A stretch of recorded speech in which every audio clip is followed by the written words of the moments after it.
Magicians living in human cities, guarding the fire of their ancestors, singing ancient songs, but driving red wild horses, galloping on the road with a speed limit of 120.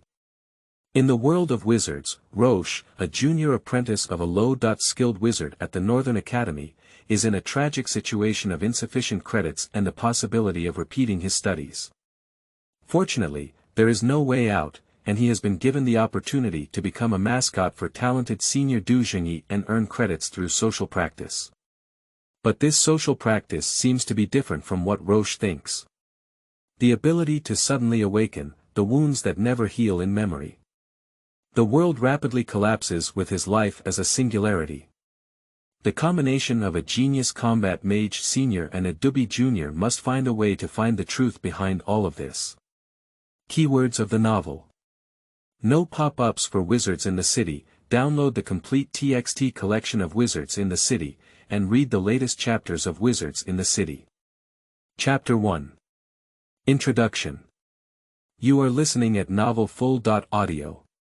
Chapter 1 Introduction 0 The rain was pouring heavily, and the old house stood on both sides of the stone alley, with the last glimmer of sky blurring on the window lattice on the second floor. The cramped alley began to doze off from the bottom, and the sound of dense raindrops falling on the cobblestone road was like the vague dream of an old house. The woman walked into the old town and began to look back at the darker corners of the alley with suspicion. A few times, she seemed to hear whispers, and the darkness on the heels of the old house always seemed to be filled with living shadows. She felt that someone was staring at her, perhaps those old stone houses were indeed alive, staring at her with sleepy eyes. She didn't take an umbrella, and the raindrops wet her clothes.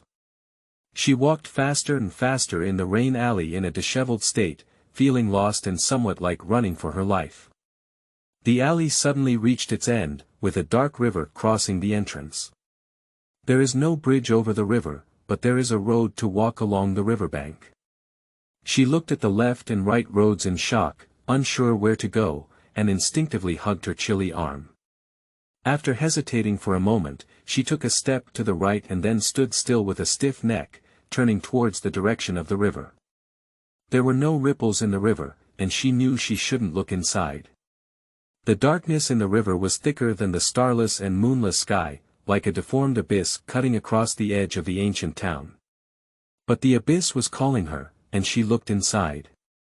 A wooden window on the second floor above me creaked open, as if blown open by the wind or pushed open by an invisible hand.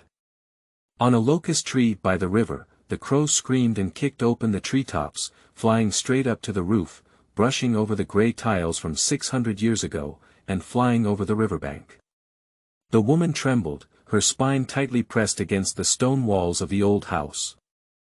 A city 2,000 kilometers away is covered in thick snow, and a 2-story red brick building from the middle of the last century lazily collapsed in the center of a modern city.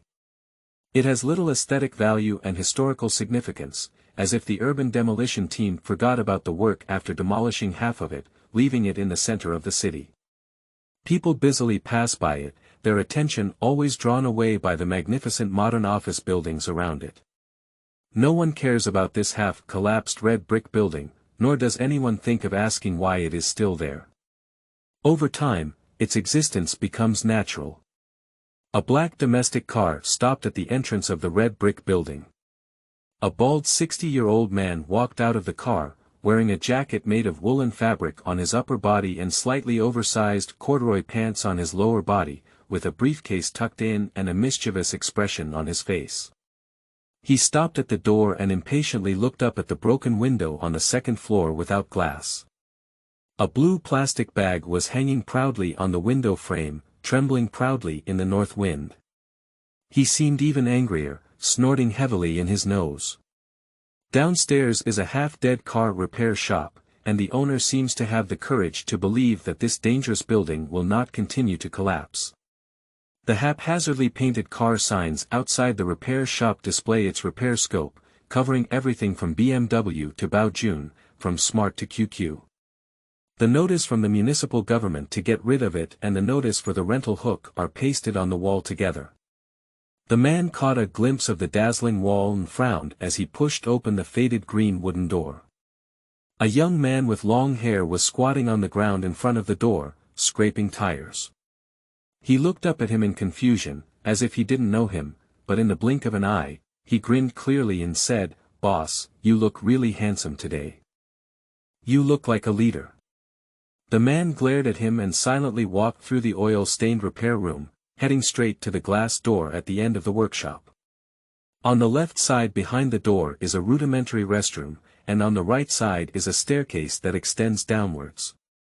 The cement-plastered stairs have been in disrepair for a long time and have started to fall off.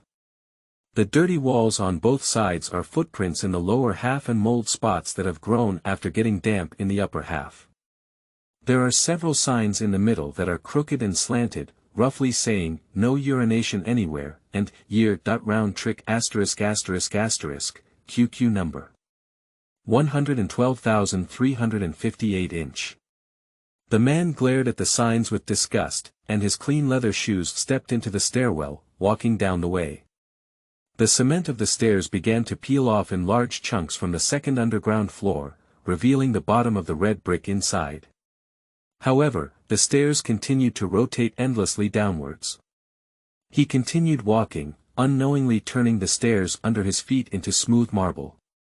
In the end, the light of the electric light gave way to the seemingly real and illusory flames. A huge gatehouse was embedded in the underground fortress, and two stone-carved exorcists at the entrance looked at him with silly eyes. Before he could utter the secret message, the door opened silently, and a stern-looking middle-aged woman stood inside, wearing a tightly wrapped long dress. She said rudely, "Hurry up, Pei Shu, you're already late." The man sighed and said, "Lu Li, how have you been lately?" "It's almost getting worse," the woman said anxiously. He sighed again and followed the woman into the door, ignoring the young clerk who stood up in the hall to greet him. He walked into a conference room with a worried expression. The 7 chairs by the round table are already occupied, and the remaining 2 chairs placed near the door are reserved for them. The indoor light is dim, but he doesn't mind. Darkness helps with thinking, and he is familiar with this place and doesn't need too much light. He is also very familiar with them, knowing that what he sees may not be true. Lu Li began to speak, acting like the host of today's meeting. There's no need to introduce the previous situation again, because Pei Shu was the first person to propose. "Murders happen every year," said a person across from the round table abruptly. "Deviated individuals are born in every generation, and that's how humans are." Another person agreed and said slowly, "What's strange about it? Is there any evidence that something is wrong now?" "The data has already shown the existence of anomalies," Lu Li interrupted impatiently. "Chu Jin is the best mathematician, and her observation report is between pages 113 and 149 of Pei Shu's report. I believe you have already read it." The last murmur was pushed back, and someone was busy flipping through the pages. After a while, a hesitant voice whispered, "If the problem lies with our people, we don't know who is involved or who to trust."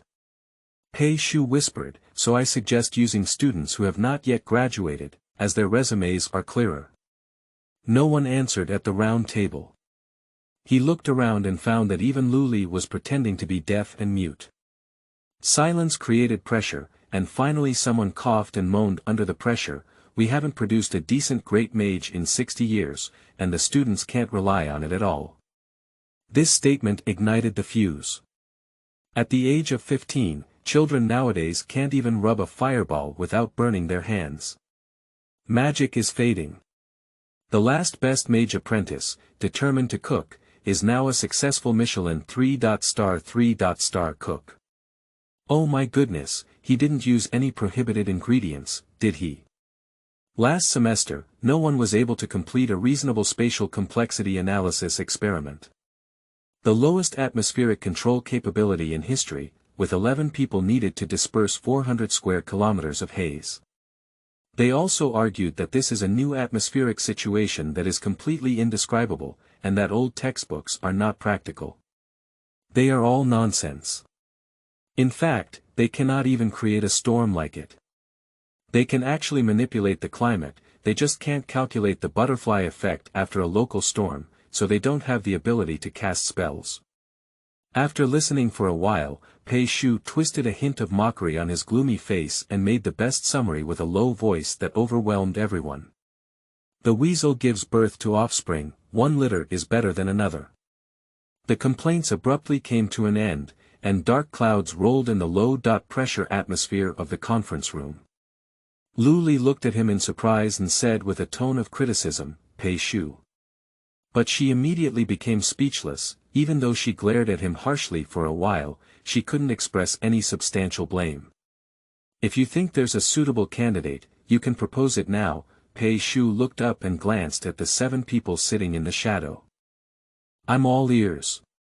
Silence weighed heavily under the dark ceiling. 10 There is a middle-aged criminal officer squatting along the small river in the ancient town, burying his head in smoking. The continuous rain for a month suddenly stopped, and the clouds cracked a gap above his head. The white sun shone on the damp earth, and a layer of water vapor rose from the ground. His shirt was uncomfortable and stuck to his body. He looked up again at the gloomy and dilapidated ancient town across the river. It was not a tourist attraction, and almost all the people in the town had moved away. There were no more than 10 households left in the entire town, and there were also some elderly people left behind. But a young woman from the city happened to come to such a place after dark and even died here. He patted his head and felt very annoyed. "Li Team, Li Team." The most excited little boy in the busy crowd across the river called out to him. He is Xiao Zhang, who has just graduated from the police academy. He has just started working and everything looks fresh. Although he vomited when he first left the scene, it did not affect his enthusiasm. He pretended to be deaf and mute. The child didn't care either, waving the things in his hand. "Li Dui, I found my wallet and phone. There's still money in my wallet, 1, 2, 3, 4, 5, and 530.9 yuan. Unfortunately, he scratched his hair, it wasn't robbery or murder. He looked from a distance at the woman the forensic doctor was packing into the body bag, the lower half of her hair was pink, she must be very young. The river was neither wide nor deep, and Xiao Zhang walked over with the water flowing. "What was the cause of death?" he asked. "Oh," the forensic expert said, "it's very likely that he drowned." He was taken aback for a moment and said, "The fatal injury is drowning. What about other injuries?" Xiao Zhang was stopped and said, "There are no obvious visible scars to the naked eye." He suddenly stood up and stared at the shallow water in the small ditch. "Don't say that the deceased drowned in this washbasin." Xiao Zhang nervously swallowed a mouthful of saliva and said in a daze, "After the forensic doctor conducts further autopsy, will there be some explanation?" End of this chapter. Chapter 2. Du Zhengyi vs. Luo Qi. You are listening at novelfull.audio. Chapter 2 Du Zhengyi vs. Luo Qi. Chapter 1 Du Zhengyi, Amp, Roche. Life is a mystery, and for me, the biggest mystery in this fog is whether or not I am a waste. Extracted from Roche's Life Chicken Soup. When Du Zhengyi received the bubble, he was working on his graduation thesis, Nonlinear Recurrent Multidimensional Space Transformation, in the library. Across from him sat a sweet-looking girl, a student of the same level in archaeology, who was writing a paper comparing the ancient wandering society with the human agricultural society. For several consecutive days, they sat silently in the same position, so he felt that he might have a chance. He grabbed the bubbles that were constantly flying in front of him and smiled apologetically at the disturbed girl. The girl gave him a thoughtful smile, and then buried his head in a book, skillfully casting a spell to capture keyword information from the text floating in the air. He greatly appreciated her professional style. He stood up holding the bubble and walked towards the door. Under the huge dome of the library, there was only the quiet sound of flipping through books and the occasional static electricity generated by some auxiliary spells in the air. When he walked into the corridor outside the reading room, the sound immediately became noisy. He took a look outside. On the playground downstairs, a third-grade weather control experiment was being tested. An idiot somehow made a private cloud, which shrouded him in a rainstorm. The sound of laughter and loud whistles on the playground reached the second floor of the library. He took a last glance with great interest at the desperate boy standing under a 1 square meter rain cloud, turned around to find a slightly secluded corner, and crushed the bubble in his hand. It's a message from the teacher informing him to go to the department head's office at 2 p.m. in the afternoon. Roche carefully unfolded a crumpled piece of paper, on which the theme of the upcoming week's lecture was written in black and white. Evaluation of Energy Detection Methods in Uncertain Environments Tuesday, F1 Academic Lecture Hall, Speaker. Master Singh Kamal Information Extraction Based on Infinite Data Wednesday, F1 Academic Lecture Hall, Speaker. Abbott Musk Research on Ultra-Light Porous Metals, Thursday, F1 Academic Lecture Hall, Speaker. Master Luo Qi Space Compression Technology Based on Fermat's Theorem Friday, F1 Academic Lecture Hall, Speaker. Master Daphne Tate He swallowed a mouthful of saliva and the next month's evening lecture will showcase to all third-grade students the professional directions they can choose in the future. He has already stood at the crossroads of life, his anxious eyes shining with golden flowers, but unfortunately he cannot understand any road signs. He finally made up his mind to put down the broken paper and said, "To be honest, I know all the Chinese characters in the book title. I suggest you don't have to listen to the first one. Sing Camilla. It sounds like it's just. It's an Indian, and no one can understand his English. So we've ruled out one option," said his roommate and friend Lu Xingto without looking up, as he was using the last bit of time before class to finish his essay. "Then it's better to choose teacher Lu Li, at least what he said is not bird language," Luo Qi pondered and said. "Don't worry, I heard she's extremely strict. Besides, you're looking at that topic, studying metals. You'll definitely spend your whole life studying materials in the laboratory. You can think about the fourth one. Although I don't know what Fermat's theorem is, space compression technology is probably about studying how to put an elephant in a refrigerator." Lu Xing stopped writing and said solemnly. Roche kept looking at the second one and said, "Why bother learning information extraction based on infinite data? I can use a computer, just Google it." "Not many mages would trust that thing," Lu Xing rubbed his nose and said vaguely. "You'd better not use that in front of others either." Rock remained silent. He was under too much pressure and had no time to argue with Lu Xing about racial discrimination. He looked at the time and said, "It's only 15 minutes until 2 o'clock. I have to go to teacher Lu Li's office." He thought for a moment and couldn't help but express his anxiety. "I've never attended her class before, and she doesn't know me. Why did she come to me?" Lu Xing gave him a sympathetic glance and said, "Don't worry too much, buddy. To be honest, you haven't done anything bad." "I have already failed 3 courses, Roche said self-deprecatingly. "If I fail another course, I don't have to worry about what major to choose in 4th grade. Teacher Lu may have come to me for this matter, and I must have already failed the morning exam."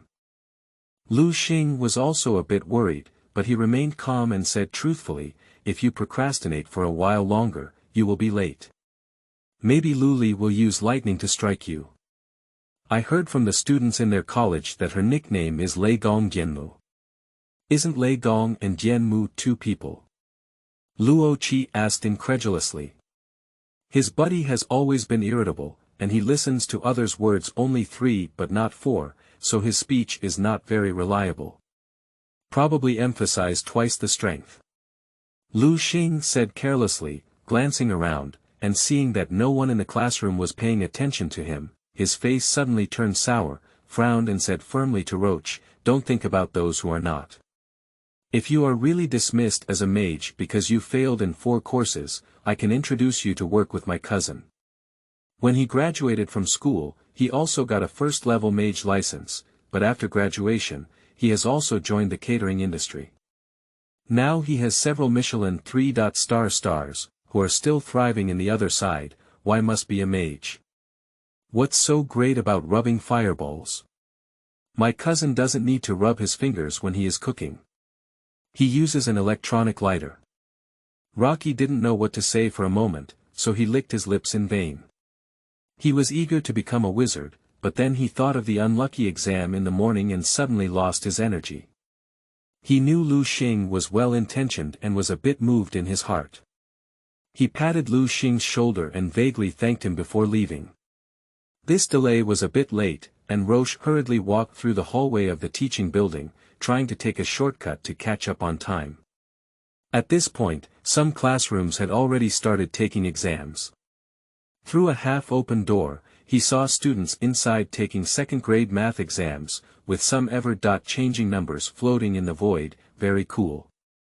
However, most candidates still do not want to be in the limelight and prefer to diligently hold a pen and calculate on paper. Roche can no longer envy those who are naturally strong enough to visualize and project their thoughts.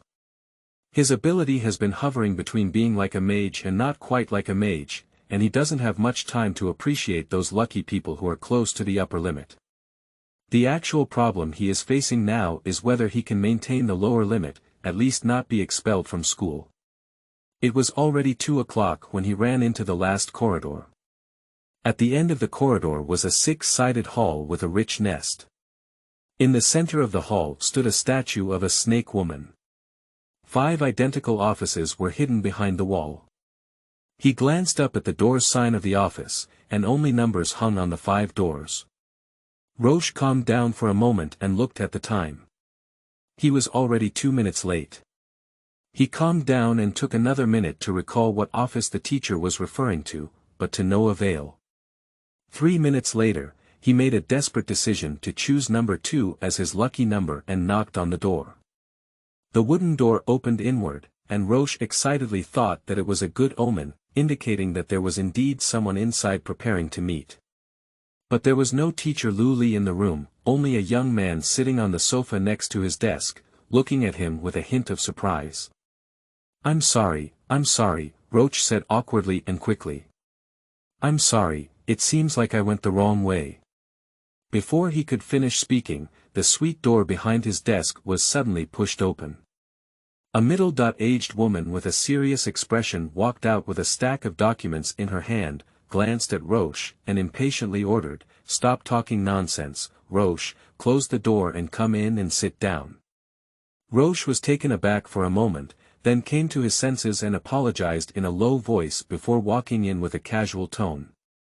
The man sitting on the sofa, upon closer inspection, was not much older than Rocky, but his temperament had become much more calm, and at first glance he didn't look much like a student. Rocky sat down next to him, and the boy turned his head to look at him. With just a glance up and down, his face showed suspicion, and the watery light under his thin eyelids had a hint of suspicion. Annoying. He muttered angrily in his heart, and at first glance, it was not good criticism. Teacher Lu. The person opened his mouth first, and his tone sounded as if he was very familiar with Master Lu Li. However, Luo Qi noticed a slight impatience in his tone, which was remarkable. He hadn't done anything yet. What grade is he in? He's not a freshman, is he? New student, you old man. Roche reluctantly moved his buttocks on the sofa, covering the exaggerated cracks on the torn jeans. How could he predict that he would be called to the office by the teacher today? He has always avoided all the teachers. Rocky is a 3rd-grade student, Lu Li sighed, her eyes wide behind the lenses, and she gave the boy a slightly reproachful glance. But Roche could see with sadness that her blame was like a mother proudly complaining about her capable eldest son. Lu Li turned her face to look at him again, and her gaze became much sharper. As soon as Luo Qi touched him, she became nervous and instinctively straightened her waist, no longer daring to sit against the back of the sofa. Lu Li didn't say anything for a moment, just looked at him deeply, as if evaluating something. Roche became nervous again. If he wanted to be fired, wouldn't he have to tell him the news in front of others? Your credits are not enough to advance to 4th grade, Lu Lian said succinctly. Roche's throat became dry and his heart sank to the bottom. So I hope you can make up for your credits by participating in social practice during your vacation, Luo Qi continued. What? Rocky was surprised. He had never heard of such a remedy before, and hope suddenly rose, leaving his heart feeling a bit overwhelmed and at a loss. The boy was attracted by his foolishness and turned his head to look at him with a cool expression. His name is Zhengyi, you should have heard of it. The teacher probably noticed him staring blankly at his senior, so he introduced himself. He was taken aback for a moment. He had heard of this name before. He couldn't help but carefully examine the person again. His skin was slightly black, he was thin, tall, and pretty. But it's hard to say his personality, he's so humble under the nose of a great mage. But it turns out this person is Zhengyi. Luo Qi has really heard of him and is quite emotional. Most people only know that this person is a top student, but in fact, this person did something amazing in 4th grade, and not many people know about it. However, when he was seriously injured and hospitalized, he was staying at the hospital where Rocky's parents were located. Rocky's parents treated him as an excellent case and told him over and over again at the dinner table, making him a model of other people's children. Rocky sighed inwardly, feeling fortunate enough to be sitting on the same sofa as his own growing shadow. The pressure was really not ordinary. However, according to Luo Qi's time calculation, Zhengyi should be in 7th grade this year and will graduate in just 1 month. What is he still doing here? He should be either writing a paper or looking for a job now. But as soon as he thought about it, he wished he could beat his own ruler. It's really not the time to gossip about others right now, it's already burning his brows. He's actually distracted. Isn't it the most important thing now to ensure that he doesn't get fired? He has never heard that participating in social practice can earn extra credits. However, influenced by the constant innovation of our neighbors, many great mages have been promoting innovation and seeking development recently. Perhaps it is only this year that we have started to increase practical projects. At this thought, he really felt so lucky that his heart couldn't help but beat. He looked at the teacher eagerly, hoping she could say more about what he needed to do to complete that social practice and save his credits. Luo Qi gestured for Luo Qi to go over and take a file bag from her desk. He quickly stood up and took it over. Just as he was about to open it and take a look, Luo Qi spoke again. He had to restrain his curiosity and lift his head to wait for the teacher's instructions. You and Zheng are working together, and what you need to do is social research. The research subjects are non-mage humans, and the topic is analysis of the authenticity of human population based on supernatural phenomenon sighting reports. The specific analysis methods, research areas, and other related information are already in Zhengyi's hands, and your main job is to be his assistant. Luo Qi said concisely and clearly, with a flat tone and highly concise language, completely academic. She paused for a moment at this point, staring at Rocky as if to see if he could digest this information. Roche immediately raised her hand high, sighed, and nodded at him. What do you have that you don't understand? I think, Roche said eloquently, the research topic should be reduced to zibuyu, which is both simple and appropriate. He paused for a moment and added, it's also freehand.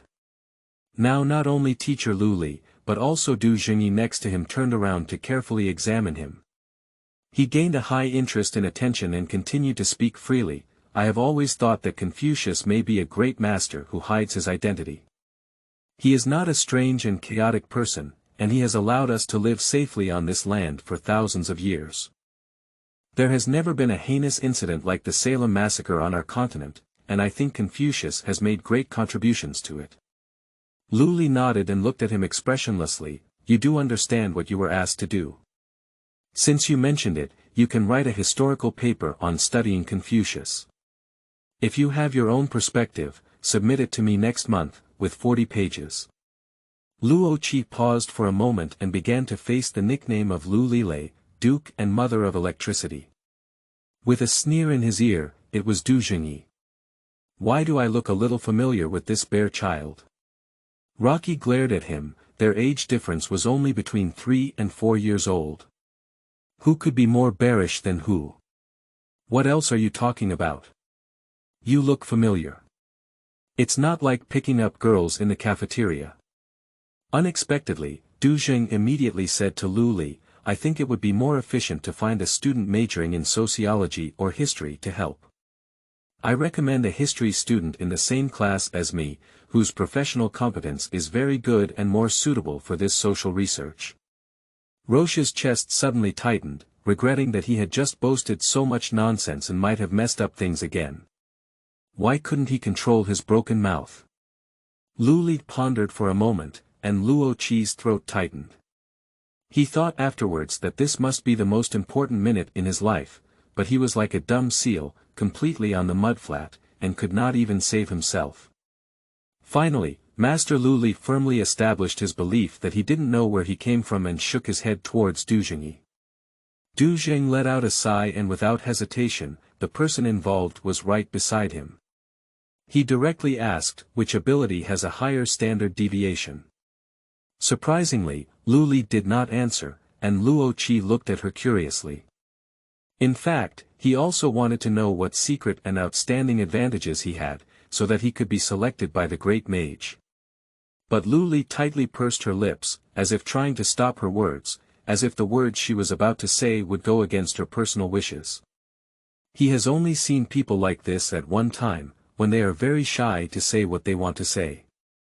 His brain twitched again. Was it because he was particularly handsome? Has he become so handsome that he can eat from all ages?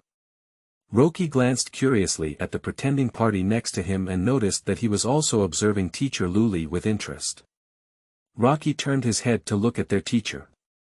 The highly respected and almost unattainable old wizard let out a sigh of relief. Roche suddenly suspected that her emotions were shattered in this moment. Then, she uttered a sentence that made him blush and would not be forgotten for many years. According to observations, his L value is much higher than the average. He looked at the teacher in disbelief, then awkwardly at his neighbor, and that kid's eyes were almost popping out. The meaning of L value is luck value, Lu Li said to Du Zhengyi in a lecture tone. I know, Du Zhengyi casually took the conversation. He may have been too shocked to be polite, but seeing him like that doesn't mean it's not worth it. Roche caught a dark flame. Du Zhengyi continued, luck is rolling dice, and everyone has a chance to score a large number of points. However, as long as we repeatedly roll, the probability of each person will eventually be similar. Perhaps some calculation mages believe that luck is also a research direction, but I do not believe in that theory. Believing in luck is like believing in determinism, and I did not receive education to set up stalls in the square. Lu Li looked at Du Zhengyi in silence, feeling the pressure of silence, and finally closed his mouth. I don't believe it either, Lu Li said slowly, but there are always some people who show relatively good luck within an observable range. Although luck is something that cannot be explained by theory, it is often measurable. After she finished speaking, she cast a deep glance at Luo Qi, who awkwardly avoided her gaze. Du Zheng hesitated to speak, and finally reluctantly perfunctorily said, the more magic develops, the more rigorous it becomes. This could be seen as a specious obedience to the teacher. Roche couldn't agree with this statement. He felt that human science is more rigorous, but he closed his mouth tightly this time. Unexpectedly, Du Zhengyi suddenly turned his head and gazed at him with a curious gaze, and he began to have a sense of foreboding. Du Zhengyi suddenly realized, wow, I remember who you are. You are the fool who made a rainstorm cloud on his head on the playground this morning.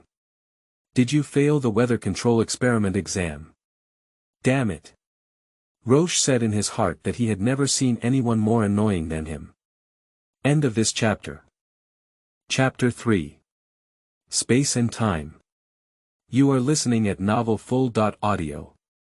Chapter 3 Space and Time. Chapter 2 Space and Time. The materials were laid flat on Rocky's desk in the dormitory, and everything from photos to introductions looked ordinary.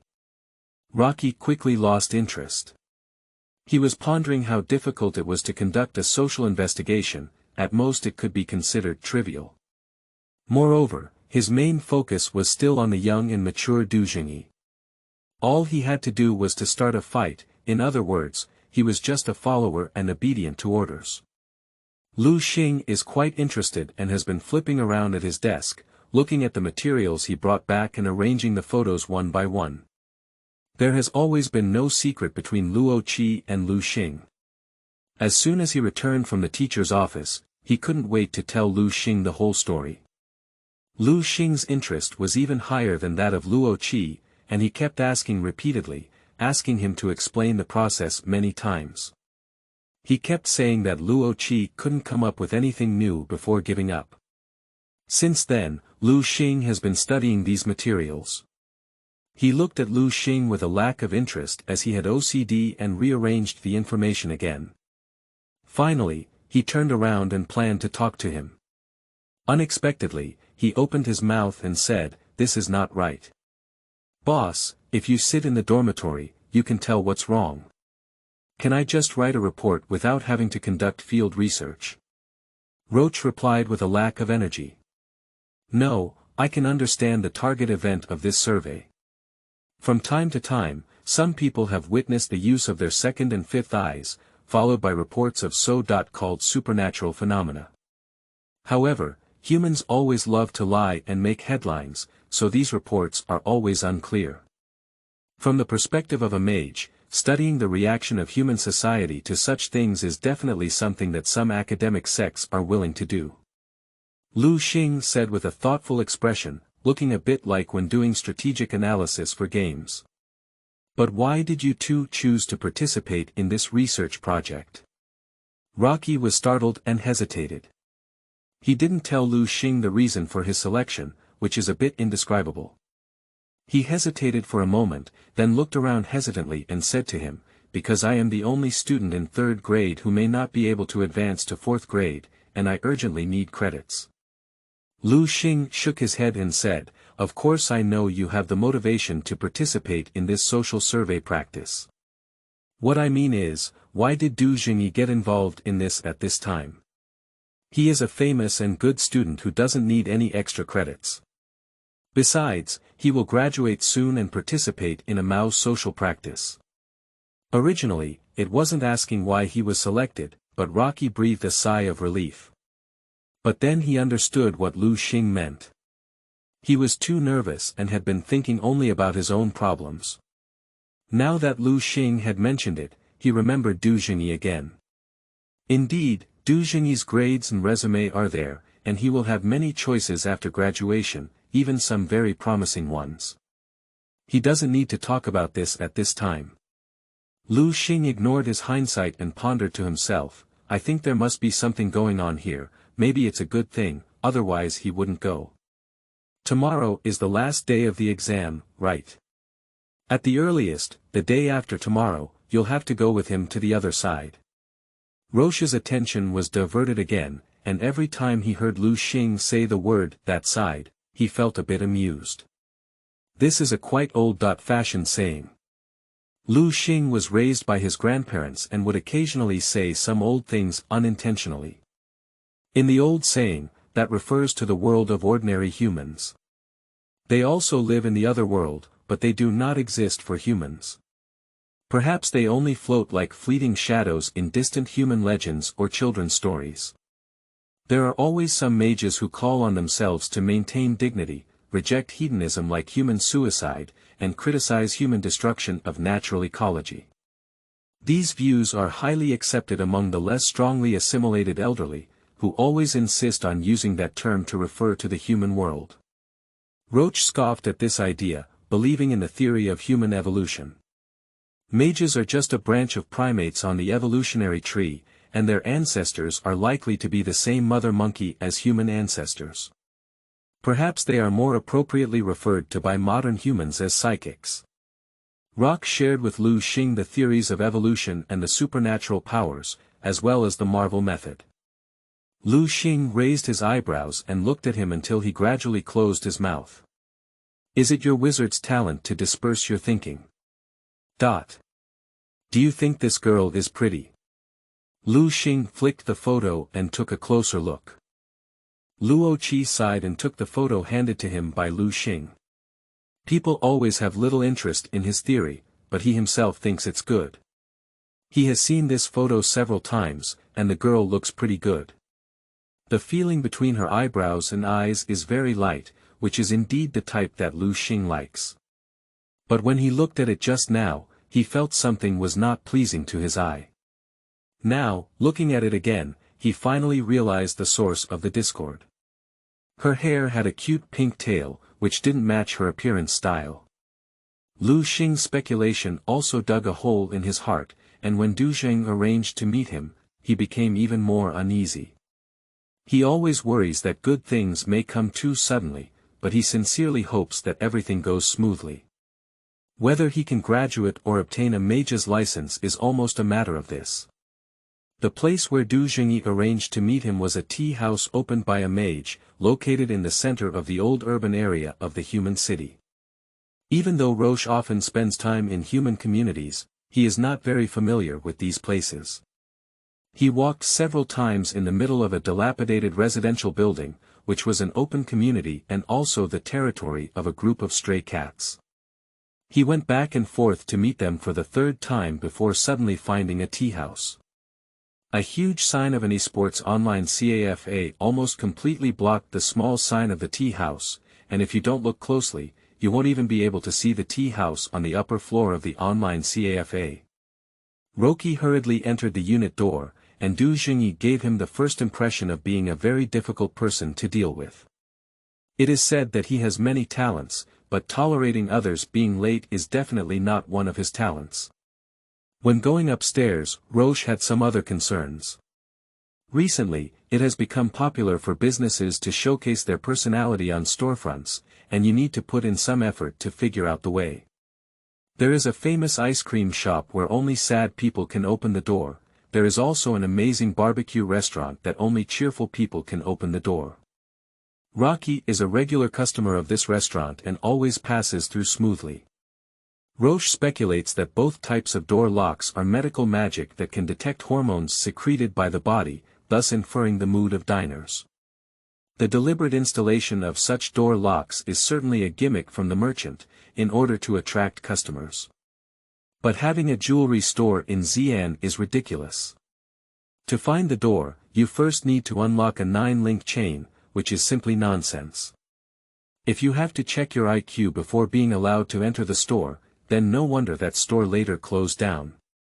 Luo Qi was sweating profusely, afraid that Du Zheng might find a strange shop to make things difficult for him. Unexpectedly, as soon as he stepped onto the stairs at the turning point, he looked up and saw the door of the tea house suddenly opening. There were half-old cloth curtains with 2 lucky cats printed on them hanging on the door. Even after being tacky, it still brought a little warmth. Roche cautiously approached the Kaimao curtain, guarding against the door lock appearing at the last moment. Sometimes, before and after the door lock is opened, the scene can be completely different. Although what we see now is the Zayakaimo tea house, once it is truly unlocked, there may be an exquisite Zen garden. Roche did enough psychological construction and slowly stepped forward. Then, nothing happened. Through the open door, he saw 2 tables of old mages playing mahjong.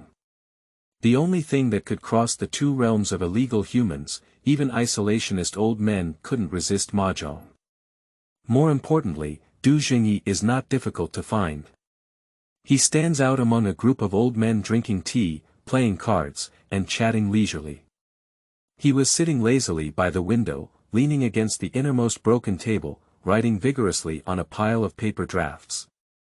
Against the backdrop of the BGM, the old and melodious singing of the tea house recorder continued. The beautiful night is so quiet, and only my piano voice is left on the grassland. I want to write a letter to the girl from afar, but unfortunately, there is no postman to convey my feelings. Roche covered his face, either he was too careless or he was just too incompetent. He thought that the place where Du Zhengyi, a legendary child from another family, would stay was definitely extraordinary, but to his surprise, this tea house was quite ordinary. He walked over, threw his backpack onto the chair, and pulled open the chair opposite Du Zhengyi. intending to sit down and speak. Without lifting his head, Du Zheng raised his left index finger and made a wait gesture, 1 minute. Luo Qi sat down, entertained himself, picked up Du Zhengyi's teapot and poured himself a cup of tea. While drinking tea, he kept his eyes on what Du Zhengyi was writing, with 10,000 curious hearts waiting in his throat to figure out what Du Zhengyi was actually writing. A minute had already passed, almost 5 minutes had already passed, but Du Zhengyi had not finished writing yet. Luo Qi quietly reached out to the bottom page of the manuscript pile, pulled it out, and looked at the cover. On it, there were a few big characters written in a dance of dragons and phoenixes. Nonlinear recurrent multidimensional space transformation. He pondered that this must be Du Zhengyi's graduation thesis. Drop some tea and I'll kill you. Luo Qi was startled and looked up at Du Zhengyi, who was still rushing to write with impatience on his face. But Roche was never someone who could hold back and not speak. Finally, he broke his head and boldly asked, "What does this mean? Can you tell me?" The pen in Du Zheng's hand paused for a moment, and he lifted his head to glance at Luo Qi. "Don't you usually read?" Roche shrugged and took a sip from his teacup. Du Zhengyi looked at him again, as if evaluating whether he was pretending to be foolish. Roche wanted to help him. Smart people always think too much, but he couldn't just say, "Big brother, I'm really stupid, so can you be a little more direct when you work with me?" Du Zhengyi seemed to have guessed his thoughts and took a deep breath as if giving up, ready to answer him. Roche suddenly remembered how good the academic school was at nagging and quickly interrupted his breathing. "Big brother, put it simple, say what I can understand." The expression on Du Zheng's face suddenly became very exciting, as if he had smiled or explained, "When crossing subspaces, it is necessary to first calculate the position of the beacon. What I am researching is a new calculation method." Roche understood and said, "Are you good at instant movement? This is the biggest advantage of a mage in duels." Du Zheng glanced at him and said, "Can't you?" "In theory, it's possible, but I haven't taken any lab classes yet." Roche blushed and forced his defense. Du Zheng nodded and wrote as he said, "The improvement of the beacon algorithm can help mobile users see their destination more clearly. To put it more simply, it means reducing the time for mages to sing." However, in practical operation, the mage's sense of direction is the most important factor in completing space travel. In 1851, when a wealthy family in Gansu demolished a courtyard wall, they pulled out a dried corpse from inside, which also alarmed the government at that time. The owner, who had lost his soul, couldn't explain what was going on. He got into a lawsuit for nothing and spent countless silver dollars to barely survive.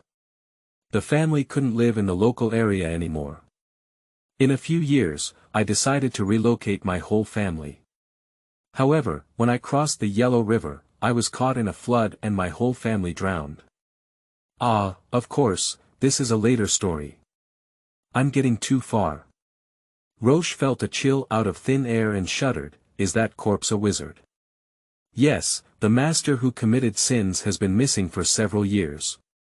At that time, the Supreme Council of Mages received news about this god, ghost, and sent people to investigate. The results confirmed the deceased and the cause of death. Du Zhengyi said lightly, "The reason is that the deceased's sense of space is not good, and they got stuck in the wall during teleportation and died like this." Roche remained silent. This death method was too suffocating. It was possible that the person was still alive when they penetrated the wall, but slowly suffocated to death in the compacted rammed earth wall. "Why does he want to?" he asked half a sentence with a stuttering voice. Du Zhengyi understood what he was asking and nodded smartly. "He's going into the mansion of that wealthy family and wants to date their young lady. You know, many mages are good at this, pretending to be fox fairies or something to seduce human girls." After speaking, he lifted his head and gave him a meaningful glance. Luo Qi regained his senses and cursed at Du Zhengyi in his heart. What did he mean by that? Did he look like a frivolous mage and a coquettish appearance? However, when I think back, his mother has warned him seriously several times that his sense of space is very poor, and he should never want to travel in the future. But in this world, besides space, only time is the coolest research field. So, do you know anything about time studies? Roche hesitated for a moment and said, how is the major of prediction? The future is unpredictable. Zhengyi whispered, but his tone was not usually tough. Have you ever heard of Master Chu Jin? Luo Qi asked cautiously. Of course, Zhengyi said. This time, he stopped writing and looked up at Luo Qi. He slowly said, Chu Jin is a famous mathematician, and of course I have heard her lectures. She is my mother's youngest sister, Roche said. My aunt has always believed that the future is predictable. As long as she can complete massive calculations, she can predict an accurate future. She is very interested in human computer science, and she thinks the working principle of computers is a good idea. However, I don't know if she has succeeded. She has rarely gone home in recent years, and we don't know what she is doing. Zhengyi looked at Luo Qi, his right hand still holding a pen, pressing his hand at the bottom of the page of manuscript. Roche suddenly realized that Zhengyi's expression was serious at the moment, and he couldn't help but feel a little flattered. Zhengyi's attitude towards him had always been somewhat like teasing a pet. He has not yet resisted. After all, the gap between the two has been opened by age, experience, ability, and knowledge, and he is not so overconfident. However, who could have imagined that he could inadvertently force Zhengyi to become serious, which made him tremble a bit. I also really like computers. I think technically, predictions can be made sooner or later. I didn't say it's not technically feasible, Zhengyi said. I just think prophecy is meaningless. This is a bit like a forced argument, as Luo Qi secretly realized that Zhengyi had such a second time in middle school. Zhengyi seemed to see his thoughts again and shook his head. Unless your aunt decides to be a bystander of the world for the rest of her life, just watching the results and enjoying herself, then I have nothing to say. The future is always dynamic. You know the predicted results, you make changes, the predicted results are no longer valid, all observation points are invalid, and the outcome is still unknown. Rocky froze. Zhengyi continued to return to the starting point of the topic. There are only two branches of time studies. In addition to predictive studies towards the future, there is also observational studies towards the past. Time is a non-cyclical path, and past time points can be observed, but the past cannot be changed, so this does not have much significance. Like predictive studies, not many people are willing to learn. These are the reasons why time studies are a niche subject for mages. After saying so much, you won't be about to enter 4th grade and need to choose a major, right? Roche did not deny that he now has some real admiration for Zhengyi, just like a little boy who is cooler than himself in playing games or playing truant. He began to be willing to be a younger brother to Zhengyi. He was about to say something more, but Zhengyi's gaze drifted behind him.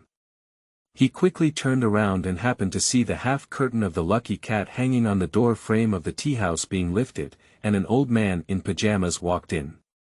The person seemed to have not woken up, and when he walked in, his gaze was dull.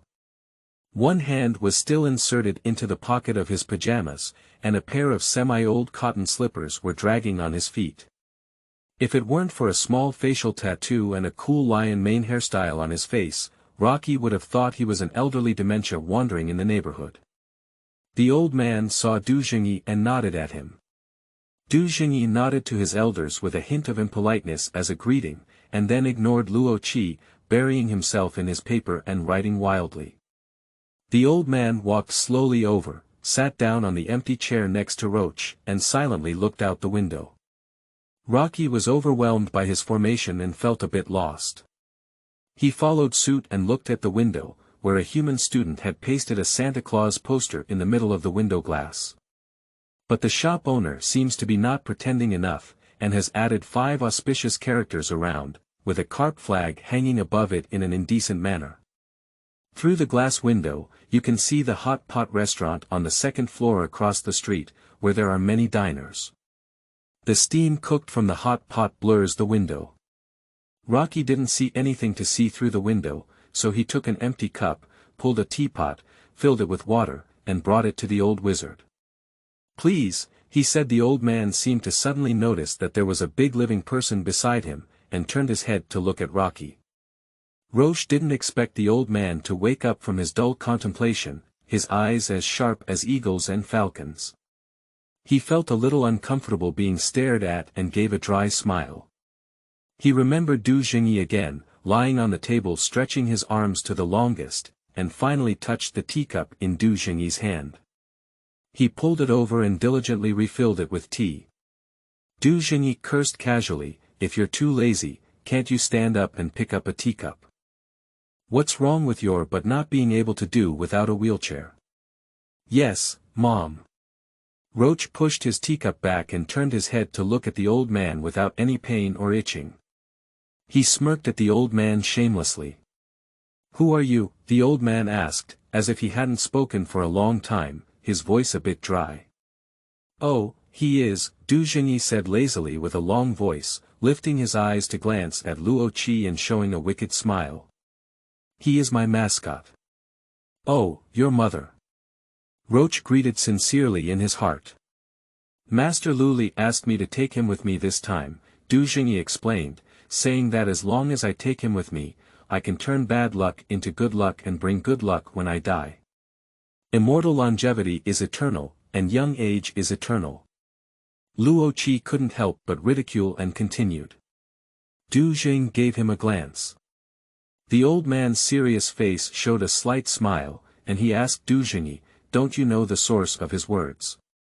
Zhengyi's face was a bit smelly, and Luo Qi laughed out loud. He could see that Zhengyi was not used to ignorance. He turned around and introduced himself to the old man with a smile, "My name is Rocky, and I'm in my 3rd year of college this year." The old man nodded and thoughtfully extended his hands, flipping their palms upwards as if holding a handful of invisible water. Roche immediately noticed that he was wearing a ring and his palm lines were messy. He knew he was focusing on the wrong thing, but then he remembered that the old man's fingers were unusually long and his joints were obvious. "Ouch, this is suitable for being the legendary swordsman, the Golden Lion King." Returning to his senses again, he finally felt the old man summoning something powerful. The radiated magnetic field was so strong that even a dull person like him could feel a slight static stinging pain. Something took shape in the hand of the Golden Lion King, and Roche couldn't see it clearly. It seemed as if light and shadow were rapidly flowing, and his eyes followed in vain. In the end, he couldn't recognize a form, and everything fell silent in those hands. He looked at Zhengyi in confusion, who seemed to turn a blind eye to all of this and was focused on putting a dazzling and exaggerated signature at the end of the paper. Sensing the question mark on Roche's head, he glanced up and casually said, "Information extraction based on infinite data."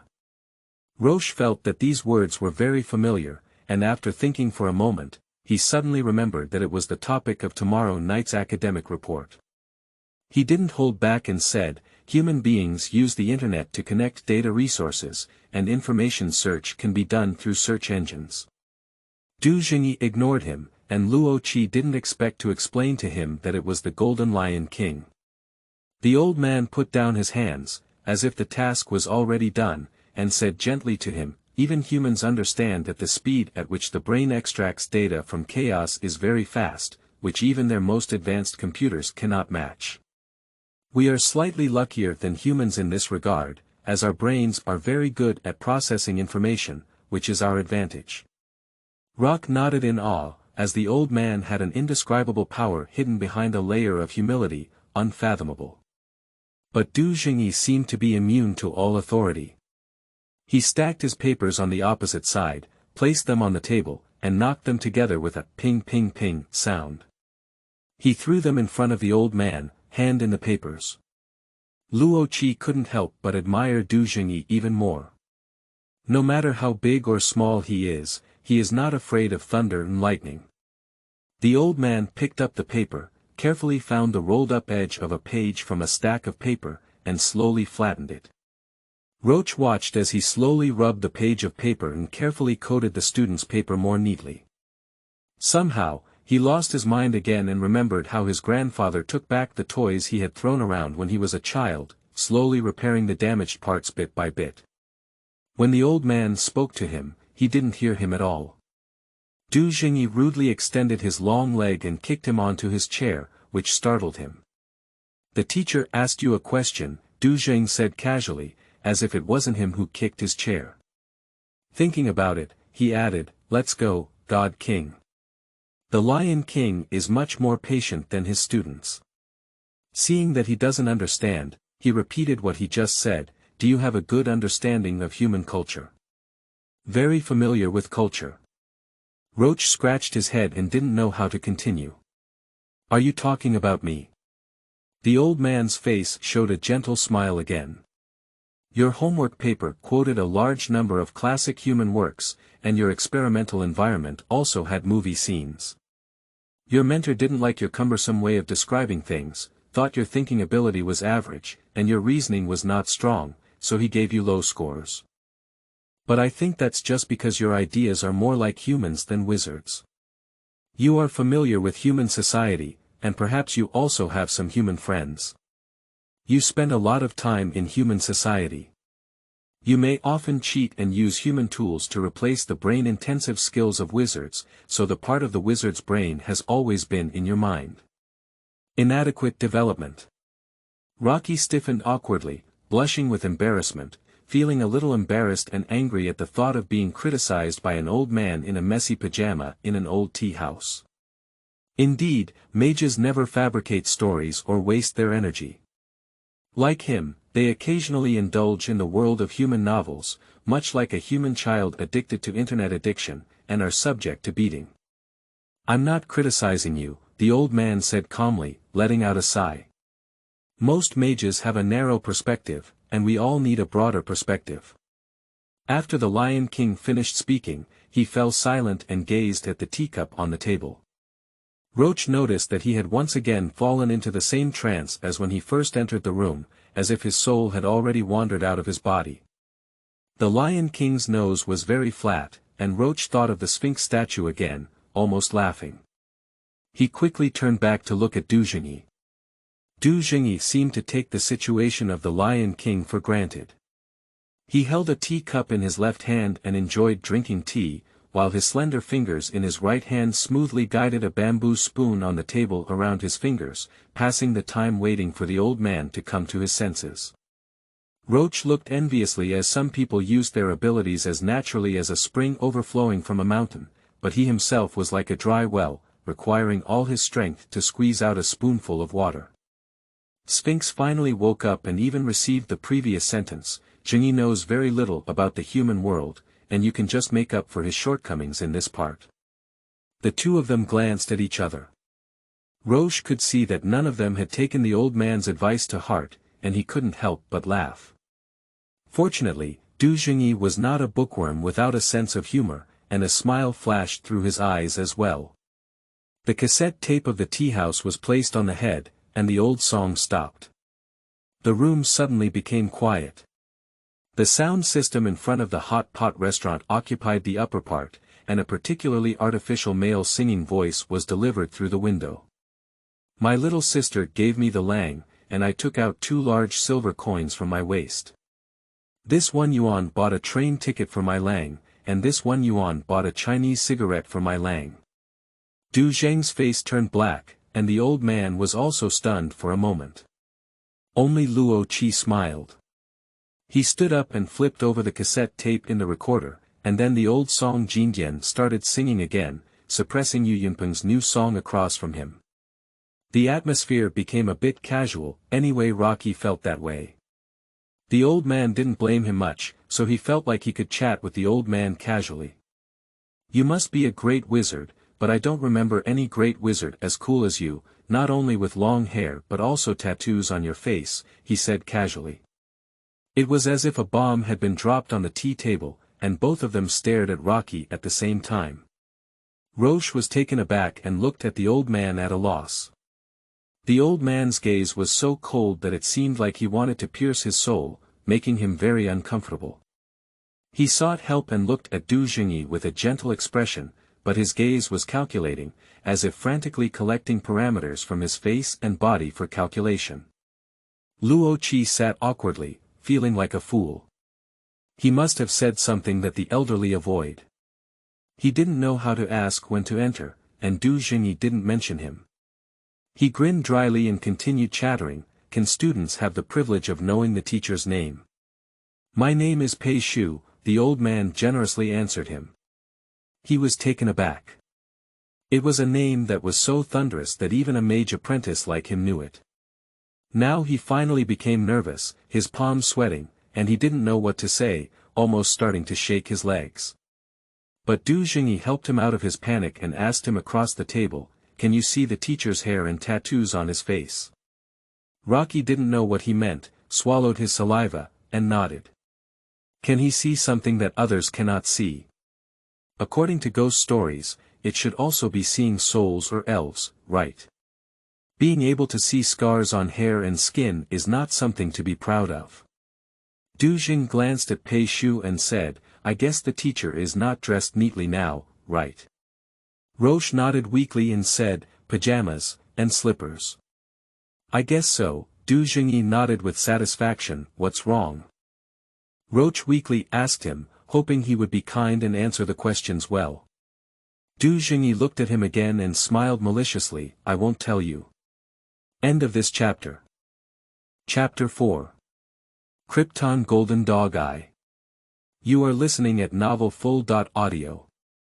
Chapter 4 Krypton Golden Dog Eye. Zhengyi, Pei Shu finally said with a hint of reproach. Luo Qi sighed in his heart, finally able to manage Du Zhengyi. What has become of him? I can't believe that Du Zhengyi was studying under Pei Shu, let alone that a great mage like Pei Shu could teach a young man like Du Zhengyi who seemed a bit incompetent at first glance. Let's put it that way, Roche said in a long voice. He had already overcome the shock of meeting the legendary mage for the first time and returned to normal. To be honest with me, do I have a terminal illness that allows me to see abnormal things? Du Zhengyi looked at his teacher and the two of them exchanged a glance. Rocky was so anxious that he looked like a monkey. Can you two use your thinking to talk? Of course not, Du Zhengyi said, my compatibility with the teacher is not that high, and I haven't reached that level of spirituality yet. Fuck. Rocky calmed down and said, so what do you really mean? We were thinking, Du Zhengyi smiled slightly and subtly refused to beat, maybe your head is a bit abnormal. Rocky became angry and said, I'm just waiting for you to mock me. My head is different from yours, so I can't move in an instant, nor can I move objects in the air. Rubbing a fireball can burn my hands. I've decided not to take any credits, I'll go back to review and take a makeup exam. I don't have time to argue with you in this rundown shop. Du Zhengyi's expression changed and he quickly raised his hands, making a gesture to ask him not to get angry. He hesitated as he stood up halfway and looked at Du Zhengyi, who seemed to be apologizing to him. However, his face, which owed him a beating, couldn't help but smile. Are you really so big that rubbing a fireball and burning your hands? Ash, please. Roche stood up, grabbed his backpack and left without looking back. He knew that he would not be so lucky. There was a shameful high L value to ensure that he could get the opportunity to participate in social surveys. Maybe his mother looked at him and asked his aunt to intercede with Luli to find a way for him. What else is the L value? Not only did he provoke the arrogant bastard to mock him, but he also lost face in front of a mage like Pei Shu. Ah, she, fake, his mother, Molotaro. He angrily went downstairs, walked out of the unit door, and kicked away a Heineken beer can. The can flew into the territory of the Wildcat gang, and a chubby tiger cat jumped up and gave him a sharp meow, posing in a majestic and defiant manner. He angrily avoided the wild cat and walked towards the entrance of the community. Rocky. Someone called out to him. He knew who it was, and when he turned around, he saw Du Zhengyi running out carrying a one-shoulder backpack, with a smile on his face and a nonchalant expression. Take a makeup exam, he said. Let's go, let's set off tonight. What? Roche stood still and looked at him in surprise. Zhengyi has already walked towards the parked car on the roadside. What? Roche shouted, are you driving? Why can't I drive? Zhengyi threw his backpack into the back seat of a Ford Mustang. Stop talking nonsense, come in, and I'll explain the problem with you when I come in. Roche hesitated for a moment, but he knew he couldn't refuse. Zhengyi had already sat in the car and was looking up at him, like a sea demon singing in his car. He sighed and sat in. Roche stepped into this two-door car with a cool and stylish design, and his tendency towards humans distracted his attention from the bad things. He had never ridden such a good car before, and as the son of a wizard, he naturally used the Pendragon track when going out. It was a facility that provided long-distance public teleportation services, convenient, and safe, but not much fun. For so many years, he can only indulge in taking human buses, subways, and taxis. The human friends he makes in esports cafes and libraries are just like him, and no one could have such a stylish car. Is this your car? Roche excitedly rubbed around in the car, did you buy it? Zhengyi glanced at him and started reversing, coming out of the parking space. When I was in 4th grade, I had a period of poor health and was not suitable for subspace travel. Even the Pendragon track couldn't be used, so I decided to buy this used car. Luo Qi knew that it must have been the time Zhengyi was hospitalized in his parents' hospital. This car cost several million soft girl coins, right? Did you rob humans? It's impossible, Pei Shu will kill you. Did you sell yourself to humans? Zhengyi stepped on the gas pedal all the way, and Luo Qi was accustomed to sitting on the back of the chair.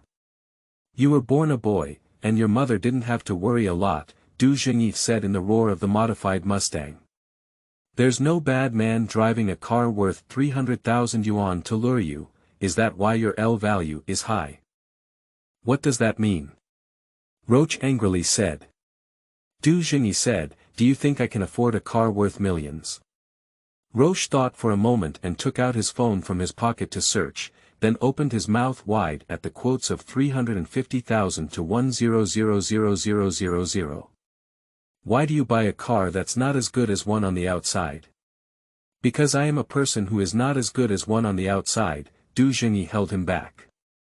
Roche remained silent for a while, and after a while he couldn't help but say, you shouldn't be randomly merging lanes. You shouldn't run red lights either. Wait, I remember, you definitely don't have a driver's license. You didn't fasten your seatbelt either, Zhengyi retorted. I believe that as a mage, your reaction speed is not comparable to that of humans, said Roche. Yeah, if there really is a car accident, my quick reaction ability will ensure that I can move and leave safely in an instant. Can't you save me? Roche said dryly. Have you ever heard of conditioned reflexes? Instant movement has become my instinct to avoid harm. When I realized I should have saved you, I was already standing under a street lamp 20 meters away, watching you struggle in the ruins of a car accident. Rocky pulled on his seatbelt and angrily tied himself up. They climbed onto an elevated bridge, and Roche looked at the huge advertisement on the building outside the car window, suddenly knowing where they were going. Sure enough, they quickly got off the bridge and turned into a three-dimensional parking lot, which was both a parking lot and the hub station of Pendragon Rail Company in the city. Pendragon Rail Company has always been doing business on both sides, and human money is very useful. There are too many things and services that can be purchased. There are many companies like Pendragon in the wizarding world, and some wizards, such as Lu Xing's cousin, simply work in the human world, earning human money directly without being bound by the rules of the wizarding world. Currency exchange is also very simple, because the mage world uses credit points as a precious medium of circulation, not physical currency. It was 5 o'clock in the afternoon, and the parking lot was adjacent to a bustling commercial area. Many people were also driving into the parking lot, causing a blockage at the entrance of the parking lot. They had no choice but to queue up at the door, waiting for slow entry. Outside the window was the evening street, and the street lights began to light up. The distant horizon was the deepest blue. The soothing music of the radio was streaming in the car, and they had nothing to do, finally returning to the original serious topic. "Is there anything wrong with me?" Roche asked Zhengyi. "I'm not very clear either," Zhengyi said, and his attitude could finally be considered candid. He paused for a moment, seeming to be thinking about how to say this, while driving the car forward for another parking spot. "The teacher I saw today is a bald middle-aged man, wearing a brown casual suit made of thick woolen fabric, with a pair of leather patches on his elbows. He is wearing a pair of black full-frame myopia glasses, and of course, there is no tattoo on his face." Roche hesitated and asked, "So which one is disguise?" "I have been studying with him for many years, so I know his true face is an old man who doesn't like to cut his hair very much and has a tattoo on his face." Even though Roche had guessed, when he heard Zhengyi admit it himself, he was still shocked and sat in the passenger seat. He may have been a little excited, but he was able to see through Zhengyi's blindfolded technique and finally one half of Zhengyi's moves. But for the most part, he still couldn't believe it. Subconsciously, he felt that there must have been something wrong, possibly because he had eaten something abnormal today that caused his eyes to be particularly sharp. Perhaps Luo Qi gave him mint candy, he may be allergic to mint. Mages more or less like to change their appearance, especially elderly women and people with secrets, said Zhengyi. He finally drove his car into the parking lot and drove along a sign in an employee passage. The Pendragon Rail Hub Station is located in the area marked with employee parking lots. Mages who plan to embark on adventures in human society can drive cars inside and move in space together. Under normal circumstances, mages usually do not need to come here specifically, and their families usually have a porch as a terminal connected to the Pendragon track.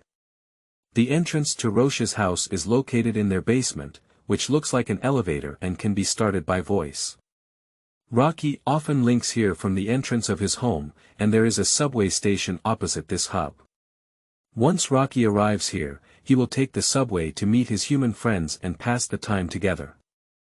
The way to change one's appearance is usually achieved through mental induction, which allows the other person to see the appearance they want to see through consciousness. This does not necessarily require a high level of spiritual power, but can be effective with frequent practice. There are many clever methods to help induce it. Zhengyi said, "I once saw a wizard with schizophrenia. He was sometimes a man, sometimes a woman, sometimes a eyeliner, sometimes a blister eye, and occasionally a cracked mouth and cat lips switching between each other." Roche couldn't help but laugh when he thought of that scene. Zhengyi gave him a meaningful glance and said, "But I think if you meet him, you may only see a down-and-out lunatic man. Because even the most exquisite psychological manipulation of Master Pei Shu has failed to work for you." Roche doesn't know if he should be happy, but based on his experience, there will definitely be a less optimistic explanation for this in the end. Zhengyi asked him, "Have you never realized how difficult it is to fall into hallucinations?" Roche smiled, not sounding too enthusiastic. "My family's mental rating is very low, and they are not good at mental control. Our family doesn't talk much about it. My basic courses before 3rd and 4th grade this year don't involve psychology classes, and I haven't done any mental rating yet. In fact, I never even thought about choosing such a great course to study. As for the ability to not fall into hallucinations, I didn't feel it. On the contrary, I feel that I often fantasize about myself and accidentally lose focus. Is this a kind of ability? It's possible. Creating hallucinations requires the caster to hypnotize the receiver in a targeted manner, causing your attention to drift and the master to be unable to grasp your thoughts." Zhengyi laughed as soon as he finished speaking. "This is really funny." Roche couldn't even bring up the idea of slandering him and sat slumped in his seat. "Do you think I need to apply for a mage's ability disability? Maybe they will give me some money, he said. Zhengyi laughed heartily as they had already driven into a closed parking space. Another possibility is the completely opposite situation. If your brain is well suited for using mind control abilities, even subconsciously, you receive projections from others' surface consciousness. You have not received training yet, and those consciousness that flow to the surface are chaotic and disorderly, like mottled shadows that cannot be seen clearly. They constantly interfere with you and distract your attention. That is to say, the problem of your lack of concentration is not the cause, but rather the result. Roche didn't speak. He felt that Zhengyi was too optimistic. And even if this is true, it's not a good thing. Mind control is not a talent that a good person should have. If he really has this talent, there may not be any girls willing to marry him in the future. When the garage door fell, he suddenly remembered that he had not heard Zhengyi announce the place name, but the Pendragon track had already started. The next second, the garage door opened and they were already at a hub station in another city. He was secretly surprised that Zhengyi was already proficient in using consciousness to manipulate at the age of 24. Among the mage population with an average lifespan of 225 years, most people only develop such abilities after about 90 years old. But it doesn't matter if it doesn't develop, Roche thought to himself, because humans can replace this ability with a remote control. Don't worry about this matter now. Zhengyi enthusiastically drove the car out of the hub, optimistic in all aspects. With someone who doesn't really fall into illusions around, I feel like I've got a test paper and can use it repeatedly. The L value is really high, brother. Under your shining little sun, my L value has risen. Roche no longer had the strength to talk to him. I'm hungry. End of this chapter. Chapter 5. Rural Past Events. You are listening at novelfull.audio. Chapter 5. Rural Past Events. Zhengyi didn't tell Luo Qi where they were now, but Luo Qi didn't need to ask him either. He just needed to take out his phone and look at the map to know that they were in a coastal city not too far from home, and he could also see that Zhengyi was driving towards the seaside. Look, this is human magic, so convenient, without the burden of the brain. By the way, he could also tell Zhengyi to drive forward on a large straight road. It's congested ahead, and the lines on the map are so red that they turn purple. Didn't you see them? When they arrived at the seaside, it was already dark. When Roche followed Zhengyi up the slope on the road facing the sea, the city was brightly lit on the left and the endless ink on the right. The vast ocean without sunshine is like a void abyss. Roche can't say whether he really likes the ocean or not. If only under the sunshine can the sea have an intoxicating blue. Is the sea a dead pervert with a huge dark side? Oh, maybe it's a bit like Zhengyi, a man with oceanic attributes. Luo Qi followed Zhengyi and said, "Can you read your mind?" In principle, it's possible, but it doesn't have much practical value, Zhengyi said. To consume a lot of energy, it must also be a directional surface consciousness. That is to say, I must have a general understanding of the other party's thinking range, and what the other party is thinking must also be simple and specific things. Roche felt relieved and suddenly felt that the world was wide.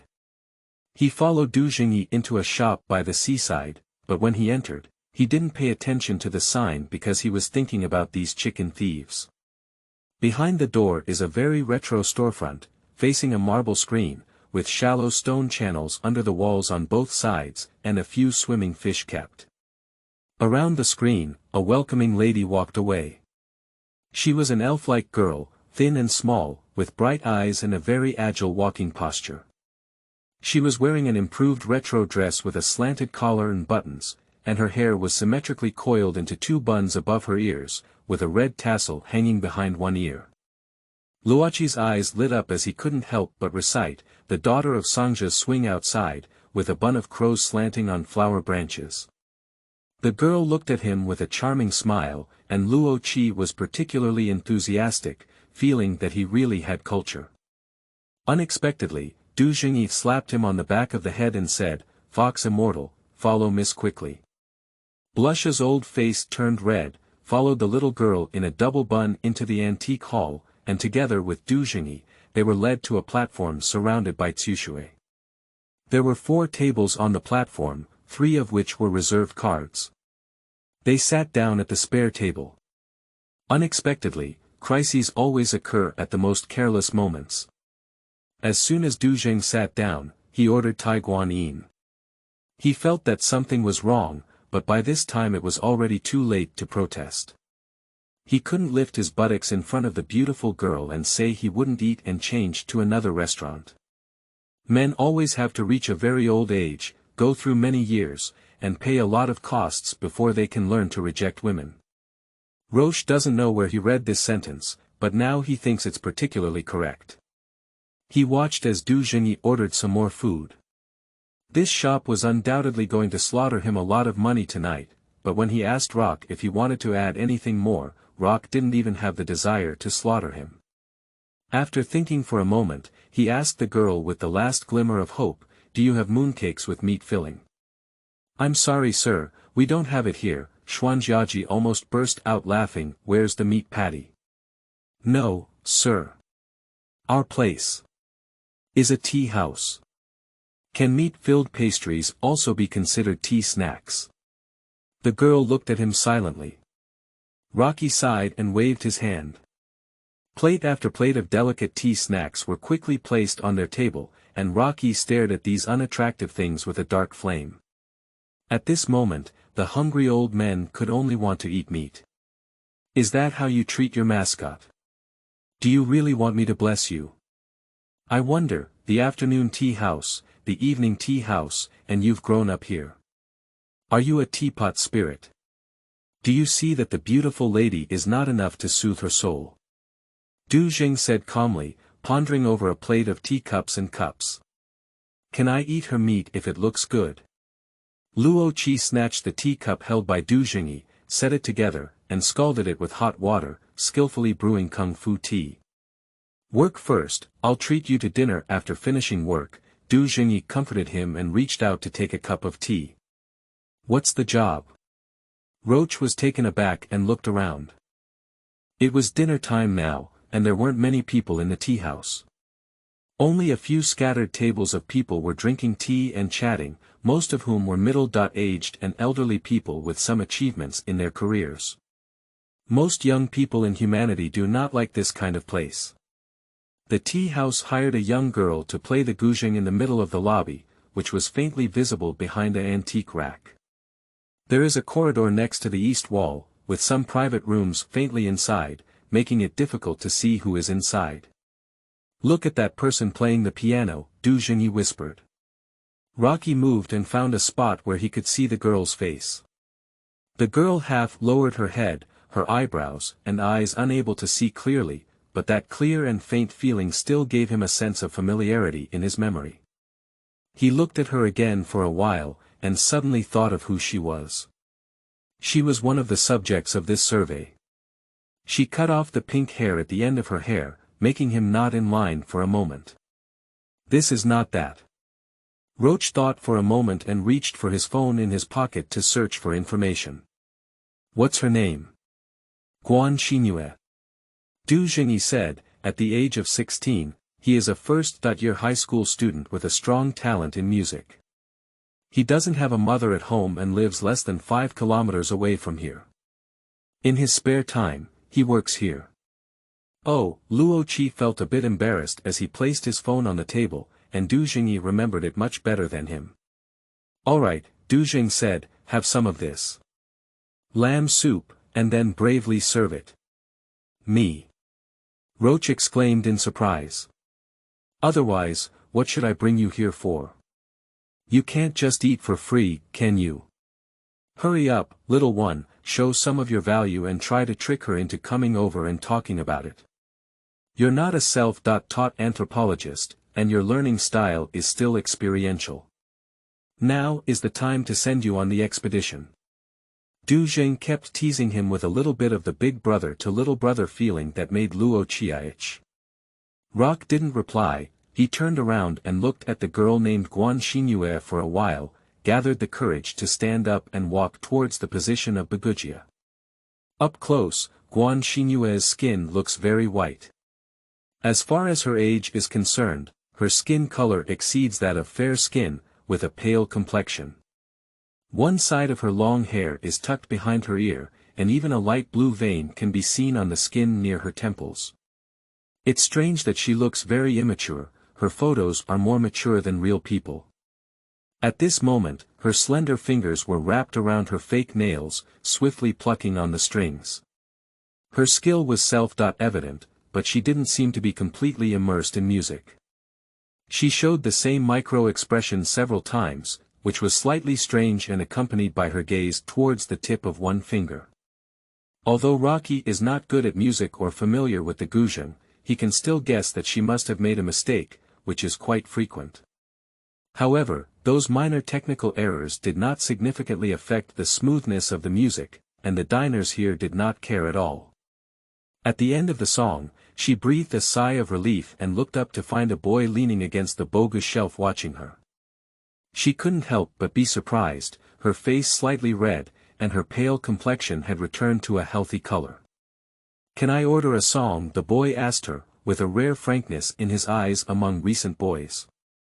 She observed him with restraint. He looked very well intentioned, without the kind of Teddy who quickly yelled and chatted up everywhere. Moreover, those eyes were unusually black and pure, and girls sometimes had little to do with boys with dear eyes. She blurted out unconsciously, "Sure." After speaking, she quickly added, "If I could play." The boy nodded and said, "Can you do 1000 Sakura?" She burst out laughing at once. She has neat bangs, long and straight black hair, paired with habitual crooked head movements. It's not difficult to see that she's a cute anime girl. He could see that she understood his meaning. "You must have uploaded a video on Bilibili before." "No," she smiled again, feeling a bit embarrassed. "Why?" The boy looked at her in surprise. "You play much better than them. You're too modest." Zhengyi watched from a distance as Luo Qi quickly spoke to Guan Xinyue, making the girl keep laughing foolishly. It seemed that it was not far from truly speaking up. Zhengyi didn't eat anything, just leaned back in the chair to make himself sit more comfortable. He heard the girl play another high and strange melody, which was out of place with the piano. He eliminated the noisy music, like sinking into water, bringing everything around him to a state of silence, gradually sinking into the world of consciousness. I don't know how long it took, but he came to his senses. Luo Qi and Guan Xinyue stood next to him, watching him. "Are you okay?" Roche asked him, his expression strange. It seemed that he was really worried about him. The girl blushed when she glanced at him, quickly averted her gaze, and then boldly glanced at him quickly. He shook his head at Rocky. Roche kindly pulled a chair for the girl and said, "Please take a seat." The girl sat down awkwardly, tugged at her skirt, and flattened the hem. Looking at Luo Qi, he couldn't help but go over and help the girl pull her skirt. Zhengyi smiled at him teasingly. Rocky didn't see it. He sat back in the old seat across from him, looked up at the girl with a serious expression, and whispered, "This is my friend, Master Ghost Hunter Zhengyi." "What kind of thing?"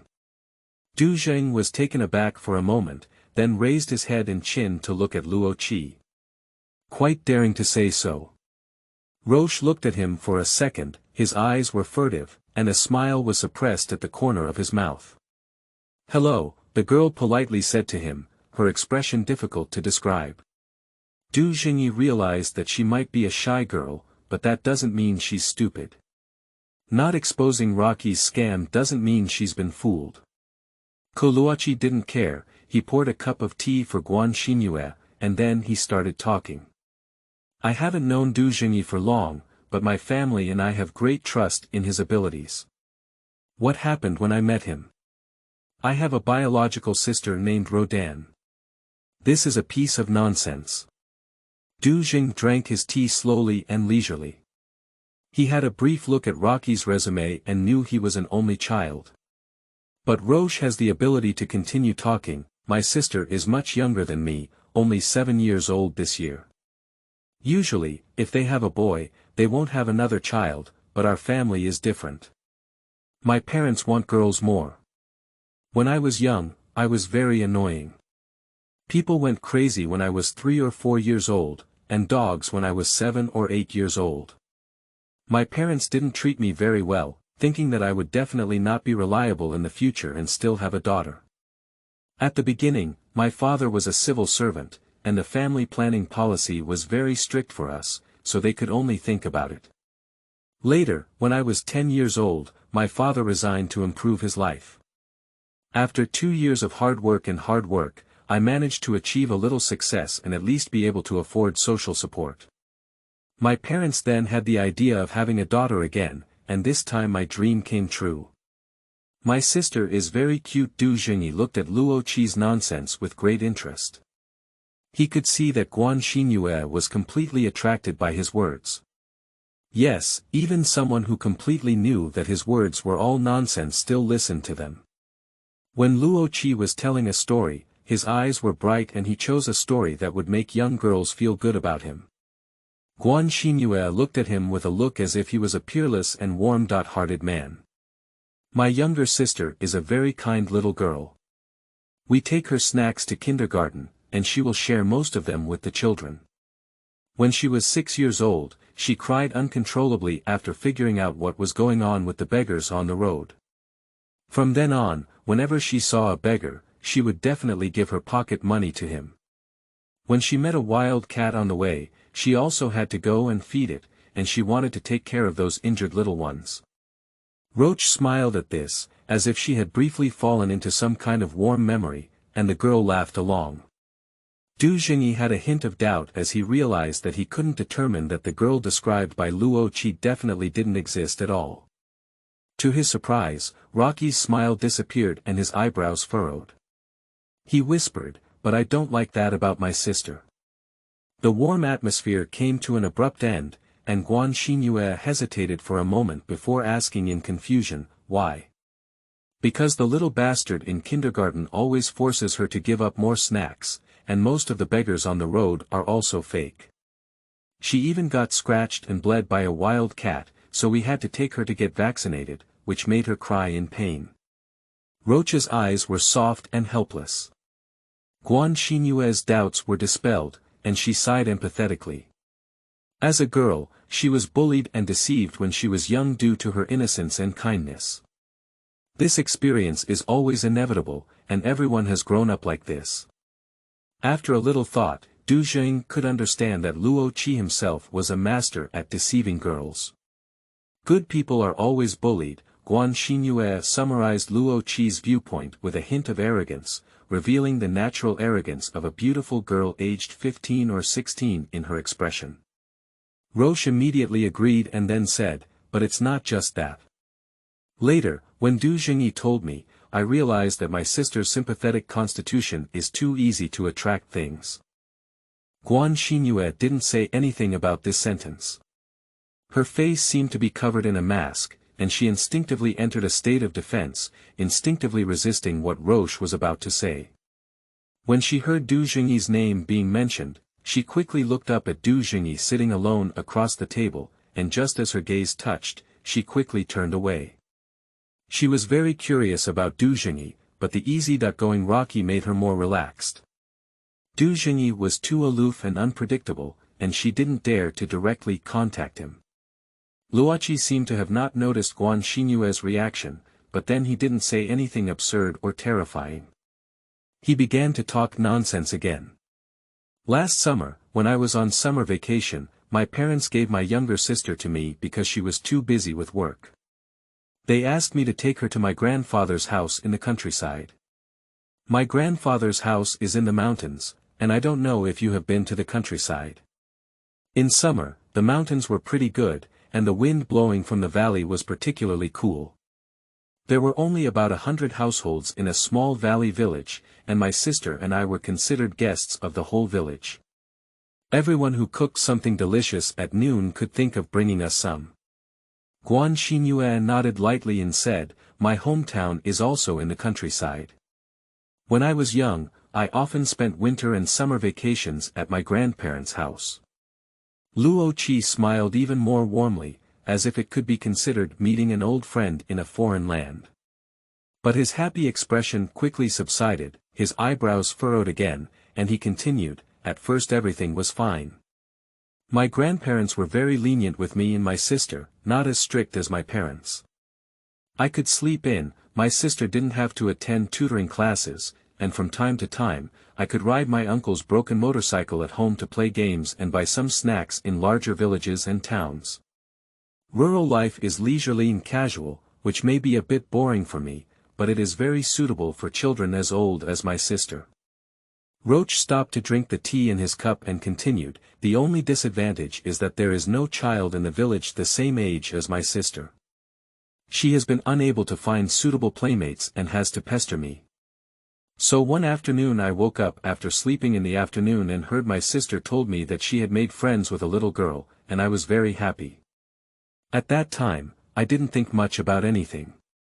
I thought it was someone else's family who also had a grandson and granddaughter go home for the summer vacation. My sister said that the child was very poor and could not talk. She wanted to be the best friend with the poor child. I also asked my sister this. I didn't bring my friends home as guests. In this way, my sister went out to play with her new friends every day when I took a nap. It was the same for 3 days in a row, and she was also safe. Until noon of the fourth day, my sister took a lot of snacks out, because that was the day before we left the countryside to go home, so I think she probably wanted to say goodbye.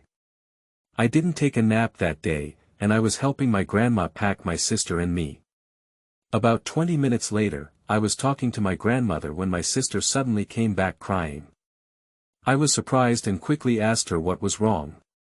She told me that she invited the child to come and play at home, but she didn't expect the child to suddenly lose her temper and push her to the ground. I was really angry when I heard about it. If it were my parents, they might think that things between children are not important, but I don't have such good manners. I just held my sister's little hand and asked her to take me to find that little friend.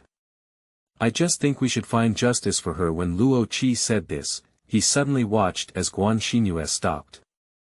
Watching Guan Xinyue excitedly made her hair stand on end. He couldn't help but look back to see if Luo Qi had seen something behind her. Roche smiled, "I mean, when I'm here, you must think this is a vulgar ghost story. My sister must have taken me to the cemetery outside the village."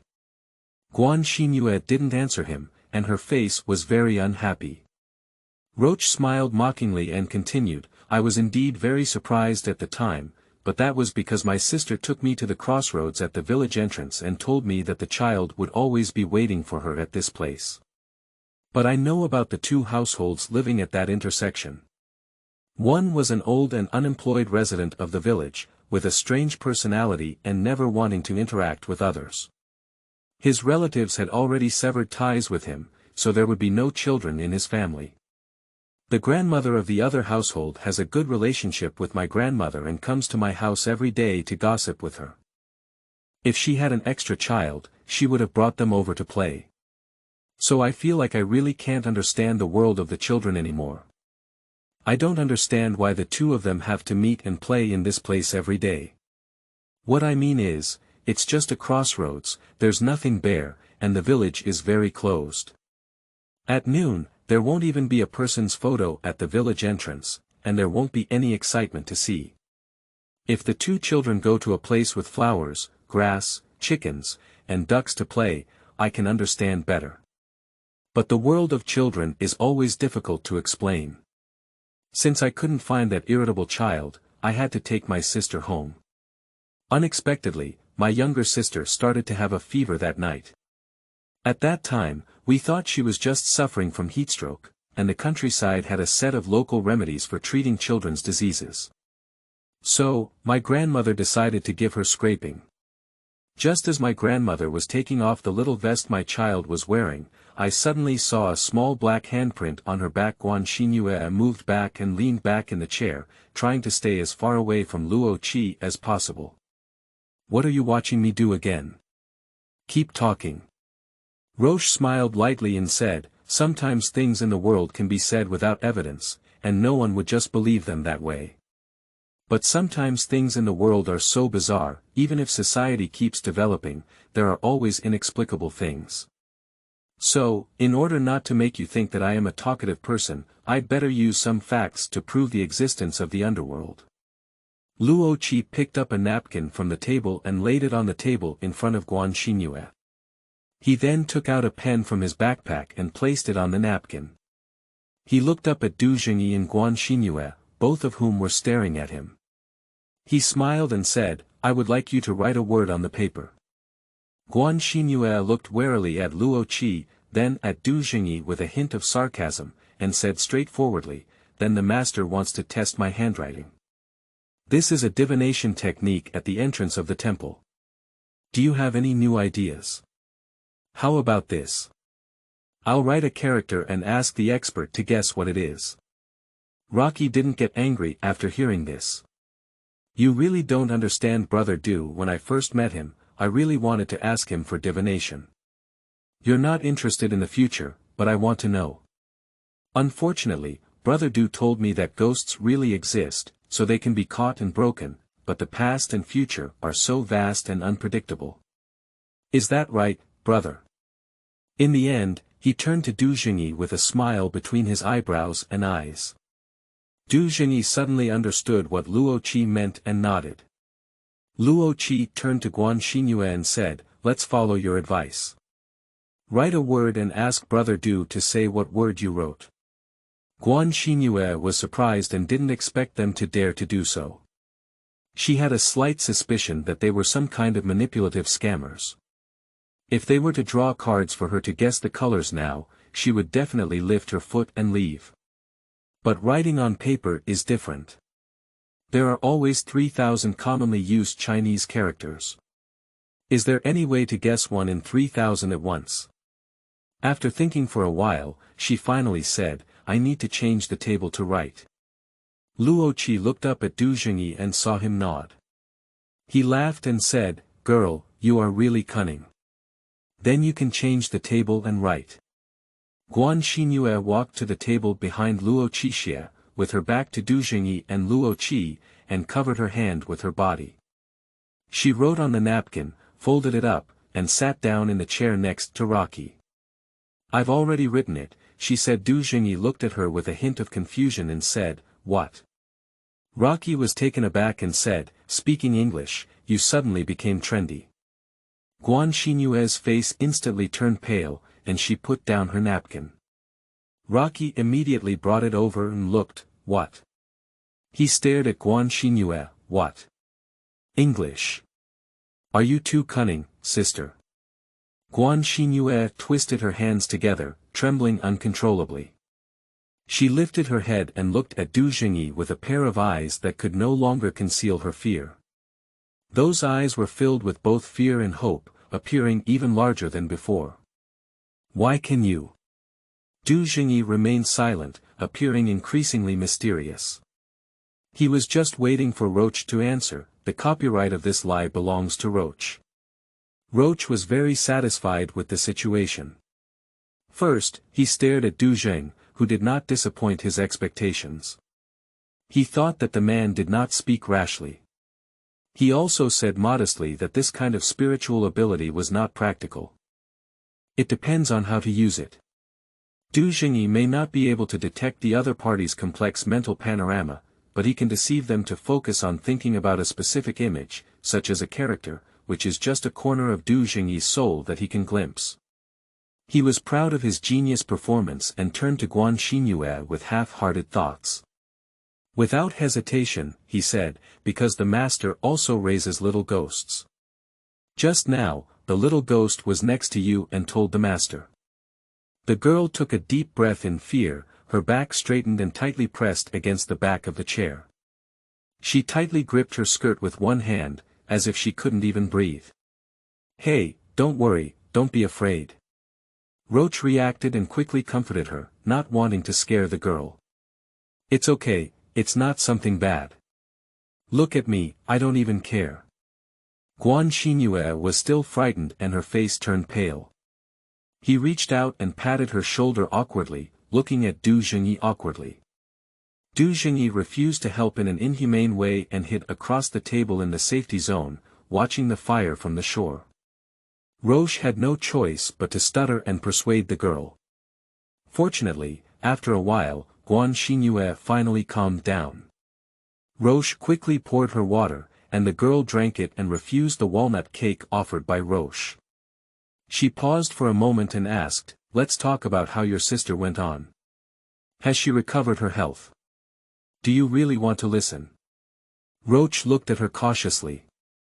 "Don't you feel even more scared if you keep listening? If you don't tell me what happened later, I'm even more afraid," said Xingyue. "Well, let me make a long story short. Roche had to say, my sister is also lucky. I met Mr. Du on the train when I returned to the city with my sister who has a high fever. He saw that my sister had a problem, convinced me, and we went back to our hometown village. Once we got to the village and looked at the intersection of the Luo road, he understood the problem. Yes, it was the intersection where my sister played with the so-called child. We poured water at the intersection at that time, then took a shovel to dig a hole. A few shovels down, we saw a small shoe worn by a child. After digging for a while, we found the following: there was a woven bag commonly used in the countryside. We dug out the bag, pulled it up, and opened it.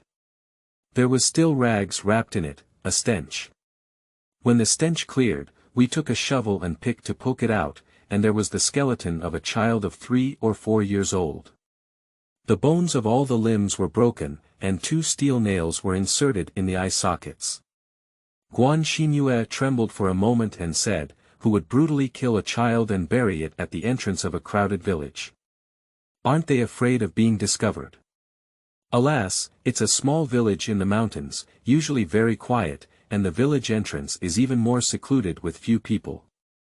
If we had to dig a pit and bury such a small body in the quiet of the night, it wouldn't have taken much effort from an adult.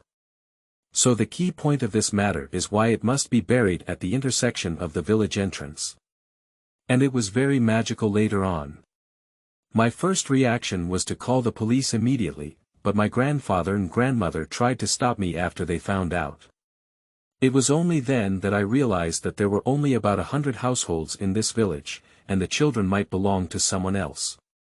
Because of what, they died, and because of what, they were secretly buried at the village entrance. In fact, the village. Everyone has a number in their hearts, so why? Xingyue asked him in a low voice, as if speaking louder would provoke the child's soul. Roche looked at her and said, "Because it was a little girl who died." Xingyue didn't respond, and Luo Qi understood that she didn't understand. He leaned forward a bit, pressing his elbow on the table as if it was difficult to continue, but in the end he still said it. Some people in certain places believe that the inability to give birth to a son is due to a female ghost rushing to reincarnate. If they were scared enough not to come into this family, they would be able to give birth to a son. So the situation at that time was all too clear. Some people followed this custom, not only breaking their daughter's limbs, but also using steel nails to pierce her eyes and keep her in the brain, killing her. This death was really tragic. But even after death, her family buried her at the crossroads of the village for tens of thousands of people to trample on. Xingyue took a breath and couldn't say anything. Roche shook his head and said, "I don't know what to do, so I had to stand and watch the ghost of Brother Du's child. After that, my sister's fever subsided and the child's fingerprints on her back were gone. I was very scared and quickly took my sister away.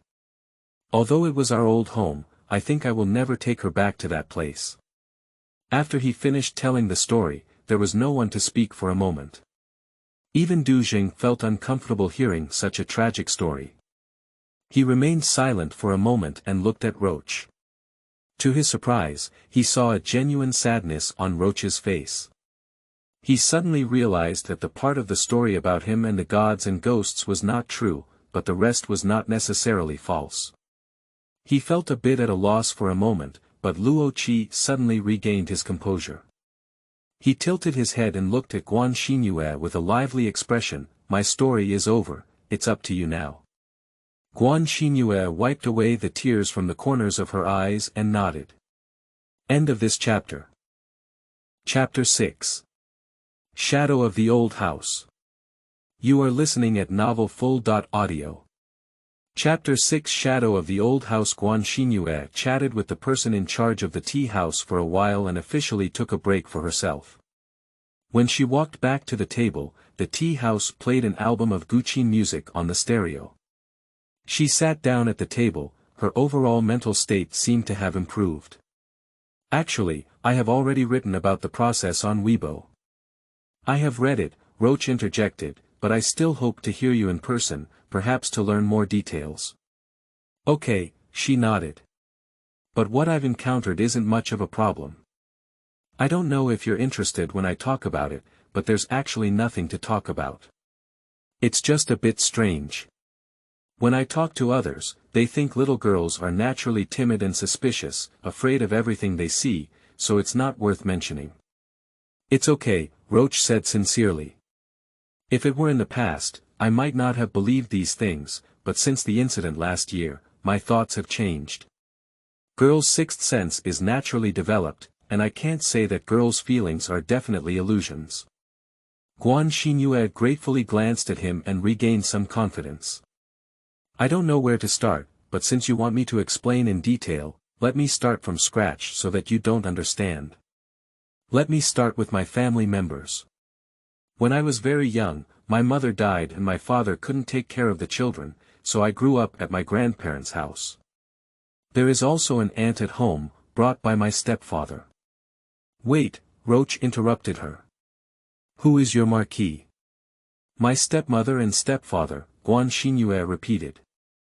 Seeing Luo Qi still blinking inexplicably, she said, Why are you so foolish? What's wrong with me calling him stepmother? Oh, Roche said, I didn't expect your family to make blood relationships so clear. Anyway, he doesn't care, Guan Xingyue said. He treats me average, but he really likes my grandmother. When my grandmother was young, she played the pipa in our city's theater troupe. My stepfather fell in love with her at first sight when he saw her on stage, even though she was already married and gave birth to my father. However, it's not surprising that he fell in love with my grandmother. At that time, my grandmother was truly magnificent, and 9 out of 10 men would fall in love with her. At this point, she suddenly took out her phone, opened the screen, and found a photo in her phone for Roche to see. That is an electronic scanned version of an old photo, in which a woman wearing a qipao sits on a chair. The beauty of the old era is charming and proud, with a captivating charm. Luo Qi couldn't help but admire it and handed his phone to Du Zheng for a look. The phone returned to Guan Xingyue's hand, and she took another look at the photo before closing it with satisfaction. Roche had a feeling that having such a grandmother was enough to prove that she was also of excellent temperament, different from those charming beauties outside. He never hesitates to make girls feel better, so he casually added, You really look like your grandmother. Guan Xingyue smiled slightly, noticing that something heavy was weighing down on her heart, making it impossible for her to truly relax no matter what. She continued, When my dad was still young, my grandfather died, and my grandmother naturally married my stepfather. He was quite wealthy, and I don't know what he did when he was young, but it seems that his life has improved a lot since my grandmother married him. If we force him to say something bad, it's probably because he has a strange personality and doesn't like to talk much. He has a house in the countryside not far from the city, and I have always felt that he prefers to live in the countryside. As soon as my father left home and got into college, he moved with his grandmother to the countryside. When I was young, I lived with my grandmother in the countryside. At that time, the aunt brought by the master was already married, but sometimes she would come back to stay, which was also good to me. At that time, I often thought about how special my family was. Although I didn't have my parents by my side, and half of the people under one roof had no blood relationship with the other half, we got along well, so I think it's fate for everyone to be together. But perhaps fate, when it comes to gathering, will always come to an end. One day, my aunt suddenly fell ill and died, and my grandfather's temperament changed greatly. He always felt that my aunt's death had something to do with my uncle. Not long after, my uncle died again, and after a while, my grandfather also died. My grandmother moved back to the city and lived with my father and me, and all the people who had no blood ties with us suddenly disappeared. Looking back, it's like a refreshing summer breeze. Luo Qi timely, twice, encouraging Guan Xinyue to continue telling the story. However, Guan Xinyue's way of telling the story was too gloomy, like only telling others the nodes of a pile of things. Although others suddenly understood the whole thing and also knew that the family had suffered a tragic change, they couldn't feel particularly sympathetic.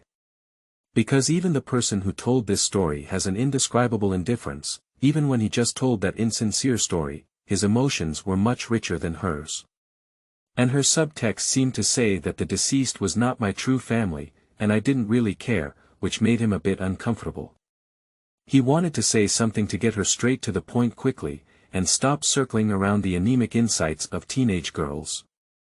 At this moment, Du Jing spoke for the first time, and Luo Qi quickly listened attentively. "When did your aunt pass away?" asked Du Zhengyi. "When I was 13 years old, it happened to be 3 years ago." Guan Xinyue thought for a moment, seemingly recalling it carefully for a while before saying, "My uncle passed away about a year after that, in a fire. My grandfather passed away less than a month after my uncle's death, due to alcohol poisoning.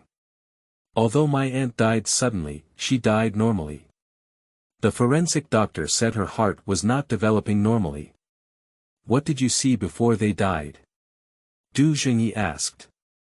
Guan Xinyue looked up at Du Zhengyi, tightly pursing her lips. Her face was pale and terrifying, but there was an abnormal blush on her cheeks. Du Zhengyi suddenly felt that when this blooming girl looked directly at someone, there was a lack of emotions in her eyes, as if she was just a girl's skin bag. She must have been tormented, a huge ghost has been haunting her all along.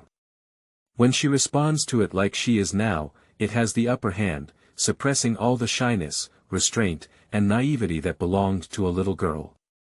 Her gaze and expression have changed, as if a mature woman who has been changing for a long time is looking at him and examining him through her eyes. After my aunt died, my grandfather began to drink excessively. When he was sober, he would scold my uncle, saying that he had killed my aunt, but when he got drunk, he would start saying that he had suffered retribution. When he first said this, I didn't care if I heard him say it. I think anyone who lives for a long time will probably have some trouble, said Guan Xinyue. Rocky gave her a thumbs up and said, "A little person is a big ghost, you're talking too high." "Don't," Guan Xinyue glanced at him and said weakly, "don't mention the word ghost." Luo Qi was still trying to talk nonsense when Du Zheng gave him a glare and wilted back. Guan Xinyue stabilized her mind and continued, "But later on, I found out that after my master got drunk, he always looked at the same corner of the house. For a moment, he chattered and seemed to be chatting with people, and for a moment, he cried and groaned, sounding like he was begging for forgiveness. It was really scary. But one day, I finally thought to myself, maybe it was." She suddenly bit her lip and didn't say anything at this point, as if the words below were very scary, even if they were spoken out, it was enough to be terrifying. Roche thought of something and shuddered. "Do you suspect that he killed your own grandfather back then?" "I don't know," Guan Xinyue shook her head. "I don't want to know either. Besides, killing someone is not that simple, is it? When you say that, I think of the name of a novel by Agatha Christie." "It's not hard to kill," Roche casually continued. "I haven't read Agatha Christie's novels," Guan Xinyue said honestly. Just as Luo Qi was about to give her a rough idea, he was interrupted by Du Zhengyi. "Luo Qi, can you stop always turning her around?" Luo Qi took a sharp glance from Du Zheng and finally closed his mouth completely.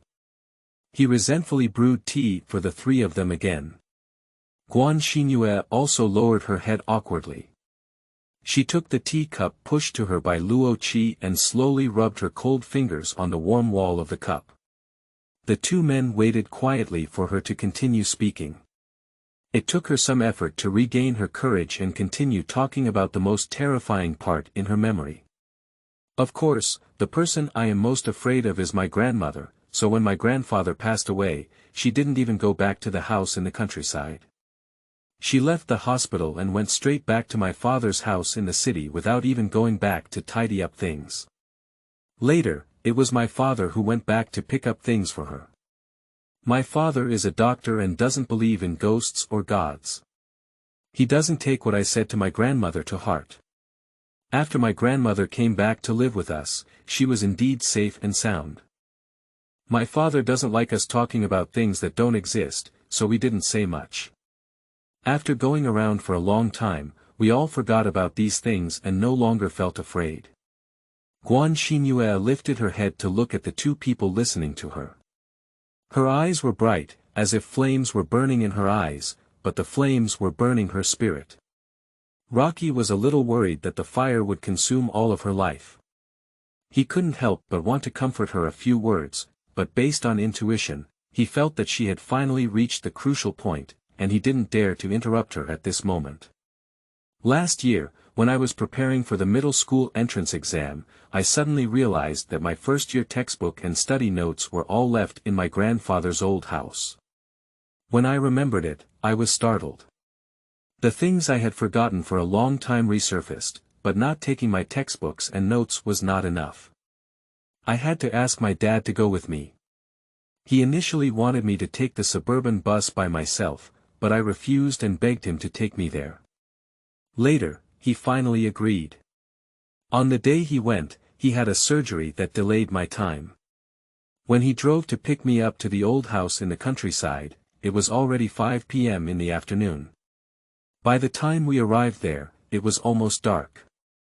The old house was located near the forest to the north of the village, and our family had not been here for a long time. However, the yard still looked very clean, and the windows were all clean and tidy. It was just dark inside the windows. When it was almost dark in the past, my grandmother must have turned on the lights in the house early.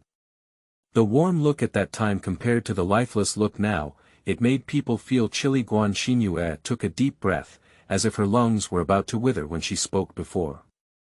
There is a well in the courtyard of the old house. Although there is tap water in the countryside, most farmers still use the water from the well to irrigate the vegetable garden, so almost every courtyard in the village has a well, which is very common. But when we passed by the well that day, I suddenly heard the sound of someone gasping for breath in the well, just like my grandfather who suffered from emphysema in winter and was struggling to catch his breath. But my dad didn't seem to hear it at all. I was scared and quickly entered the house. I wanted to find something to leave immediately. At that time, the house was already very dark, but the lights couldn't turn on. According to my dad, I probably forgot to pay the electricity bill for the old house, so it was cut off. I had to take out my phone to light it up. By the time I found the books and notes, it was already dark outside, and my dad was waiting for me while I fell asleep. I wanted to wake him up when I found something, but when I looked up, I was surprised. At some point, thick fog had formed outside the window, and I couldn't even see my neighbor's brightly lit yard clearly. I don't know why, but my heart started to panic. Unexpectedly, at that moment, the front door was suddenly knocked on, and I was so scared that I almost sat on the ground. I know it's not an illusion, even now I can hear that clear knocking sound in my mind. Actually, it was also possible that my neighbor saw a bright light in the house and came over to see if someone from my family had returned. However, at that time, I instinctively knew that it was not the case. The ominous signs were already weighing heavily on me, and my nervous throat couldn't make a sound. I froze there, tightly gripping my phone. At that moment, I suddenly thought to myself, my dad is a person with some nervous breakdown, and his sleep has always been poor. But why can't such a loud knocking on the door wake up my dad? As soon as this thought flashed, I was so scared that I couldn't figure it out. Without even thinking, I picked up my phone and aimed it in the direction of my dad.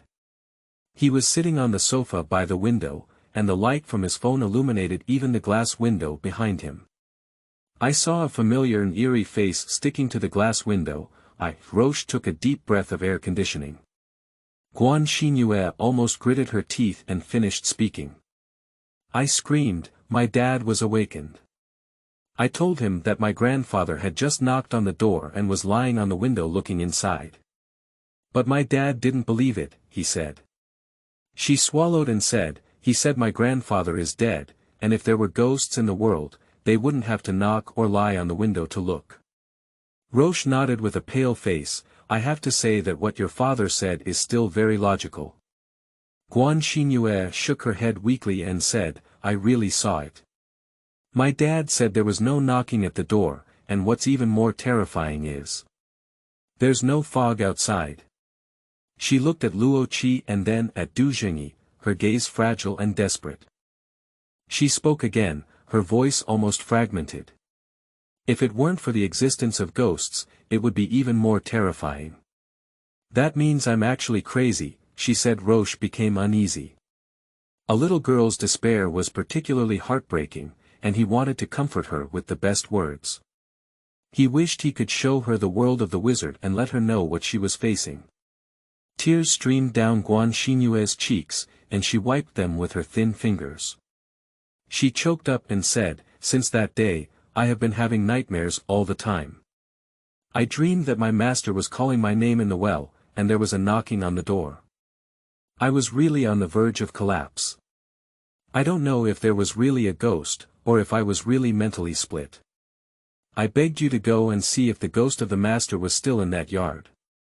As long as you could save me, I would. Oh. She cried even harder. I think I don't have any money, I'm really stupid. I don't know how much you charge for catching ghosts, but if you believe me, I will definitely pay the bill when I earn money after graduation. Don't cry, Roche anxiously handed her a tissue. Don't worry, Mr. Du doesn't catch ghosts to make money. Oh, don't cry, I promise you, we will definitely go there to see. Is that right? Mr. Du, can't you say a word? Your grandfather. Du Zheng said, pausing for a moment, as if he had searched his hard drive for comforting words but couldn't find them. Why do you think your uncle killed your aunt? Luo Qi was taken aback and gave Du Zhengyi a thumbs up. He had never seen a girl treated so poorly before. Not wanting Guan Xingyue to hold back her tears, she looked carefully at Du Zhengyi, as if she had been calmed down by his calmness. She wiped away her tears and said, I heard he had a mistress outside. At that time, his relationship with his aunt was very strained, and they often argued. Once, they escalated from arguing to fighting, and my aunt even suffered a broken arm from being beaten by him. Oh my goodness, Roche said, did he deliberately make your aunt angry and have a heart attack? Can't he just talk to her and peacefully divorce her? Guan Xingyue closed her eyes as if tired, shook her head, and her long hair slid over her shoulder. I really can't explain adult matters clearly. When it comes to marriage and family matters, it's like everyone has burned their heads. Not many couples I've seen can be considered reasonable. At this point, she asked Luo Qi with uncertainty, is your parents' relationship good? Roche let out a long, pondered carefully, and said, sometimes they can't be completely clear in their minds. I think your explanation of marriage is very insightful. Can you please write down the address of the old house in the countryside? Du Zheng interjected and interrupted Luo Qi's chat. And, with just one stroke of determination. End of this chapter. Chapter 7. Destination. You are listening at novelfull.audio. Chapter 7 Destination. Chapter 6 After leaving the tea house, both Luo Qi and Du Zhengyi remained silent. When he was in school, he thought the investigation should be very simple. It could be that a careless or irresponsible mage was witnessed by humans while using their abilities. They just need to follow the steps to understand the situation, record it into a detailed report, and then submit it to complete the task. But now it's different. From what Guan Xingyue said, someone has crossed the line. Sometimes there are some scumbags among mages who play tricks on or even torture humans for fun. Roche doesn't know how to describe them. Some of them are probably equivalent to perverts in humans, while the other part has a different purpose. In the behaviors that torment humanity, there is nothing more excessive than interfering with human thinking. Humans do not have any ability to actively engage in spiritual fusion. They can see the world but also be blind like blind people. They may suffer greatly and immerse themselves in frustration and fear, but cannot see where the source is. The mainstream of the wizarding society despises this behavior, and there are regulatory measures in place, even stricter for mages with mental control abilities. But these problems, like human crime, have never been eradicated. They later asked Guan Xingyue in detail about some scattered details, and by the time he left the tea house, it was almost 9 p.m. Although Luo Qi wanted to go to Guan Xingyue's old house in the countryside immediately, it was too late. Zhengyi seemed to be a bit tired, and his mental state was clearly lacking. As an assist team member, he dared not overstep in front of the main team. Besides, he is also starving. They made do with a dinner at Burger King, and Rocky felt that Zhengyi either had never eaten fast food before or was not used to it and ate very slowly. Rocky had already finished his meal and stared at Zhengyi eating with a straw in his mouth. Suddenly, he realized that Zhengyi was eating slowly because his mental state was too poor. After thinking for a moment, he hesitated and asked, "Are you running out of battery?" Zhengyi just raised his eyes and glanced at him, automatically ignoring his divine words, and soon returned to standby mode.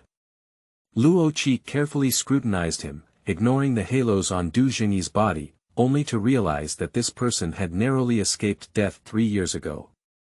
Roche remembers that day very well. His father's night shift was always postponed to the day shift, and he only returned home exhausted the next evening. Many of the injuries that a mage may suffer are irreversible. If a mage has been on the brink of death and has had to resort to the efforts of a doctor to barely recover, it is almost impossible to avoid leaving behind bad consequences. He didn't know what was wrong with Zhengyi's body. If only Zhengyi could speak up voluntarily, so he could still pay attention. After all, considering the current situation, the two people are likely to be tied together for a long time. Sensing his gaze, Zhengyi raised his head and gave him a questioning look. Roche coughed awkwardly and felt embarrassed to ask directly about his health. "One reason is that this is privacy after all, and my dad was ordered to keep it a secret back then. Even though he was an honest debtor, he said it at the dinner table when he got home. Secondly, he doesn't want to say that his father is his attending physician, as if he can get some light on himself." He thought for a moment and turned his attention back to the current situation. Guan Xingyue said that her uncle had a lover, and I think this is a key point. Murder is either a love killing or a revenge killing. Since there is indeed a motive, her aunt may not have died of a sudden illness. Moreover, Guan Xingyue's experience later on allowed her to see an impossible scene with her own eyes, which only a mage can do. Linking the two events together, I can't help but feel that her uncle has been entangled by a mage lover. Zhengyi's expression looked somewhat like a toothache. It doesn't sound like a warm love story. "Why did you say it so painless and heartless, boss?" Roche protested. Zhengyi snorted and said, "I just hope it's not such a troublesome thing. Do you want to provoke a crazy wizard lady?"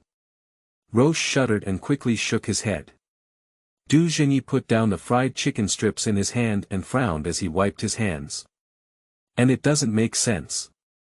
If there is such a madwoman, it is really easy for her to deal with a heart patient. Maybe she can do it with a little mastery of mind control. After she murders her lover, she can live a happy life with her lover. Why will her lover die in a fire 1 year later? What is the change in the middle?" Luo Qi had already thought about this and analyzed. Guan Xingyue's grandfather has always believed that his son-in-law killed his daughter, and he must want to avenge her.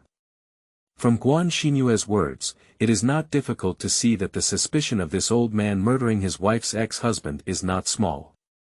Since he has the ability to kill, it is not difficult to find a way to kill another person, is it?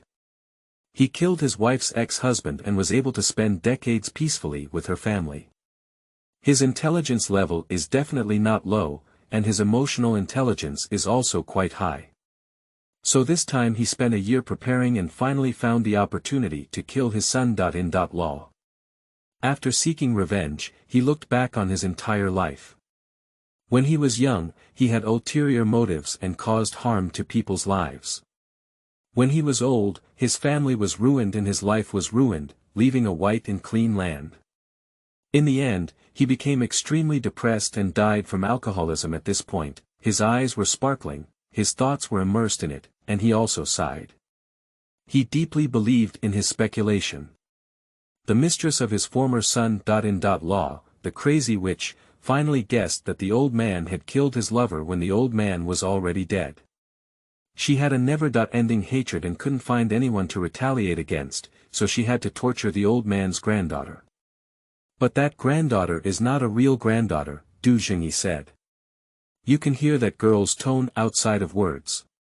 She calls him Empress repeatedly, which can be considered sharp, indicating that there is not much relationship between them.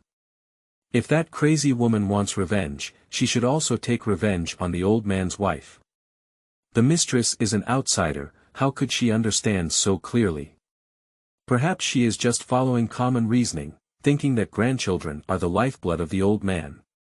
Roche immediately thought of the answer. Zhengyi laughed and lazily looked at Luo Qi. You say your talent is wasted without talking. If you were a county official, your territory would definitely have no unsolved cases. There are 120 cases a year, and you can solve about 129 cases with your brain. Let me ask you a question. Does a mage need to wait until this person goes to a specific place to start harming others? If Guan Xinyue doesn't return to her old house for 10 years, won't she be able to retaliate against her for 10 years? Roche was asked, but after thinking for a while, he couldn't come up with a satisfactory answer. What do you think?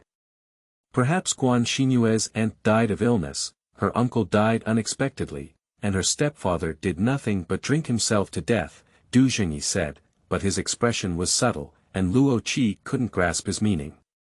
How do you explain what Guan Xinyue saw in the old house? Zhengyi shrugged and said, as you said, it might be like the situation your sister encountered, you've hit a ghost.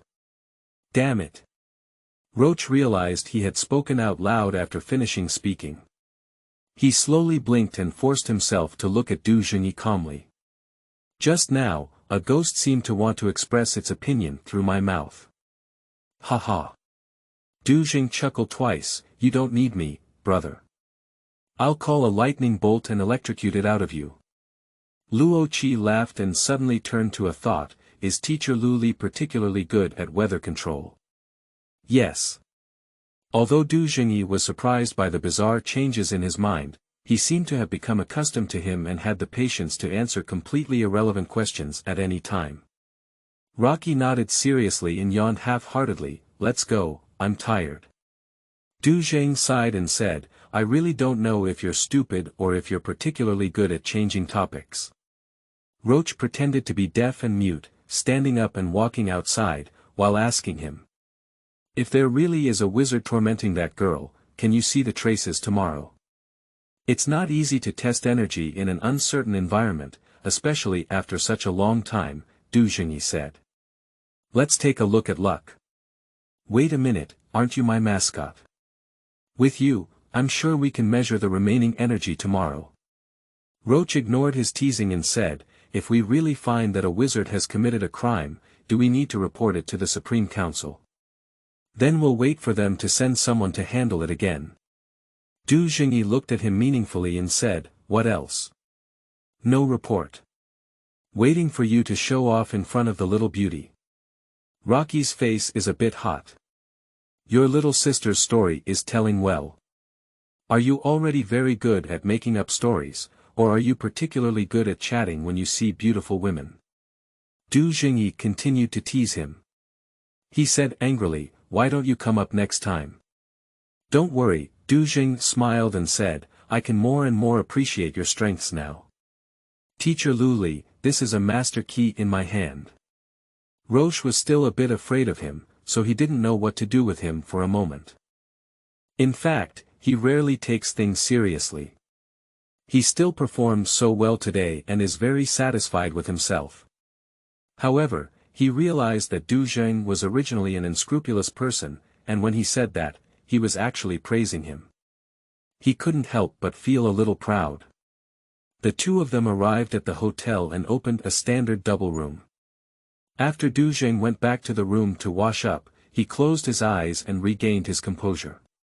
Soon after, he flipped into the blanket and fell asleep. Rocky couldn't sleep and felt embarrassed for making too much fuss, making it inconvenient to turn on the TV. He took out his phone and randomly searched for the keywords he got today. All he searched for were ghost stories, and in the end, he was scared and worried. His eyes were bright in the middle of the night, and he was worried. At 6 o'clock in the morning, Luo Qi got up and went to see Du Zhengyi without any movement. At 7 o'clock, Roche decided to have breakfast and returned to his room at exactly 8 o'clock. Du Zhengyi remained motionless and nestled under the blanket. Roche only then realized that something was wrong. His first idea was that Du Zhengyi was the beloved treasure of the two great mages, Lu Li and Pei Shu. Even if he didn't expect him to truly help this beloved treasure, if he didn't notice in time when something happened to him, then it would be strange if the two great mages didn't kill him. After the thought flashed, he realized that he should quickly check Du Zhengyi's pulse and breathing. Roche recalled all the medical knowledge his father had taught him, anxiously lifting Du Zhengyi's blanket and reaching out to explore the large artery between Du Zhengyi's neck.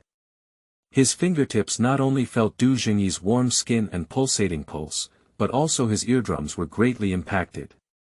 Du Zhengyi fucked him at the time, and afterwards, Luo Qi felt embarrassed every time he thought of Du Zhengyi's unbearable and helpless voice, although it was only 3 words, Luo Qi, you. At that time, he still had a sudden thought that he had defeated the most outstanding mage of his age, and Du Zhengyi was clearly at a loss for him. Of course, as soon as Du Zheng regained his anger, he scolded him fiercely, and added things like, I won't get up alive or die until 11 o'clock, you get out of here. Rocky retreated to his own bed, completely wilting. The intelligence he had perked up in the past few days had all dissipated. Who could have thought that Du Zhengyi was really tired? Judging from his serious and thoughtful demeanor before, he thought they should have arrived at the ancient rural house early in the morning. No later than 6 o'clock in the morning. Who would have thought that Du Zhengyi, a legendary deity, was no different from a young man who was forced to work hard. Even if he burned his butt, he could still be lazy in bed. Roche's rare spiritual strength receded like a tide, and he could no longer regain his energy. He fell into a broken jar and didn't sleep well, guarding a lazy boss who couldn't get up. In no time, he contracted drowsiness and woke up almost noon. He slept for too long, causing his head to ache. He crawled up aimlessly and turned his head to see Du Zhengyi with a disgusted expression on his face, sitting by his own bed, waking up. Roche is not in much interest anymore and is in a hurry to get things done. The book says that once you work hard, it will eventually decline, and then it will run out 3 times. As expected, that's true. Roche's heroic complex, sparked by the girl in distress, could no longer solidify after he had fallen asleep. He followed Du Zhengyi in a daze, and the two of them went out to find a good restaurant to have a meal. It was already over 2 o'clock after finishing the meal. Du Zhengyi even went to a bookstore and bought a bunch of books, saying that he wanted to learn about human culture. At this point, Luo Qi had already arranged everything he wanted. He searched through the bookstore for a while and suddenly remembered that teacher Lu Li had left him a punishment assignment. When Du Zheng called him to leave, he carried 2 books on the Analects with a dejected expression and followed along. This time they finally drove out of the city and successfully found the village according to the address given to them by Guan Xinyue. It is said to be a rural area, but in fact, it is not too far from the city. Just go out of the city and bypass a reservoir to get there. It can be seen that even though Guan Xinyue's grandfather is fond of the leisurely lifestyle in the countryside, it still cannot do without the various conveniences provided by modern cities. When they saw Qijia Yufang village from a signboard, it was exactly 4:15 p.m. in the afternoon. They turned into a village road and planted willow trees on both sides of the road. It was not yet time, and the branches of the willow trees were bare without leaves. It was a sunny day, but the sky was gray and white with no blue in sight. Cold smoke and desert, old trees with bare branches, reflecting the remnants of snow covered with coal ash. The fields behind the trees are still covered in yellow soil and residual snow, with no crops visible. This pastoral painting exudes an indescribable darkness and loneliness. Luo Qi looked at the scenery in front of him, almost devoid of interest in speaking. He didn't know how the elderly in Guan Xinyue's family would be willing to live in such a village. There was not even a ghost on the rural road. Zhengyi accelerated his speed and in an instant, he reached the end of the road. After a turn, the village appeared in front of him. Dozens of bungalows and courtyards with almost identical patterns are arranged horizontally and vertically in a flat valley in front of the mountains and forests. All houses have similar heights, with flat roofs built for easy drying of crops. Looking around, there are dozens of flat roofs with only one roof, suddenly protruding a bright red cross into the sky. Roche, who had just gotten off the car, opened his mouth in surprise and looked at the scene in front of him with disbelief. Oh my God, is that a Christian church? In the countryside? In the countryside of China? Are you asking me? Zhengyi put his hands in his pants pockets and looked up in the same direction as him. Then why don't you ask your own niece? Roche closed his mouth and remembered Zhengyi's lack of understanding of human life, which was something he had nothing to discuss with him. He looked at the bright red cross again, which was very eye-catching against the gloomy background of the winter countryside. Zhengyi had already entered the village first, and Luo Qi quickly followed. Last night, Guan Xinyue told them that her old house was very easy to find because the people in the village used green for connected doors. After fully opening the door, it was enough for agricultural vehicles to pass through, while their house had two black iron doors, so they could distinguish it at a glance. There are not many households in the village, so it is not difficult to see all the doors of each household. The road in the village was very quiet, and no one caught sight of the two outsiders, saving a lot of trouble. However, Luo Qi noticed that Zhengyi was heading north as soon as he entered the village, as if he already knew the location of Guan Xinyue's old house. He curiously asked Zhengyi, who glanced at him and said, Guan Xinyue once said that their house is located near the forest to the north of the village. Do you only listen to the lively part when people talk?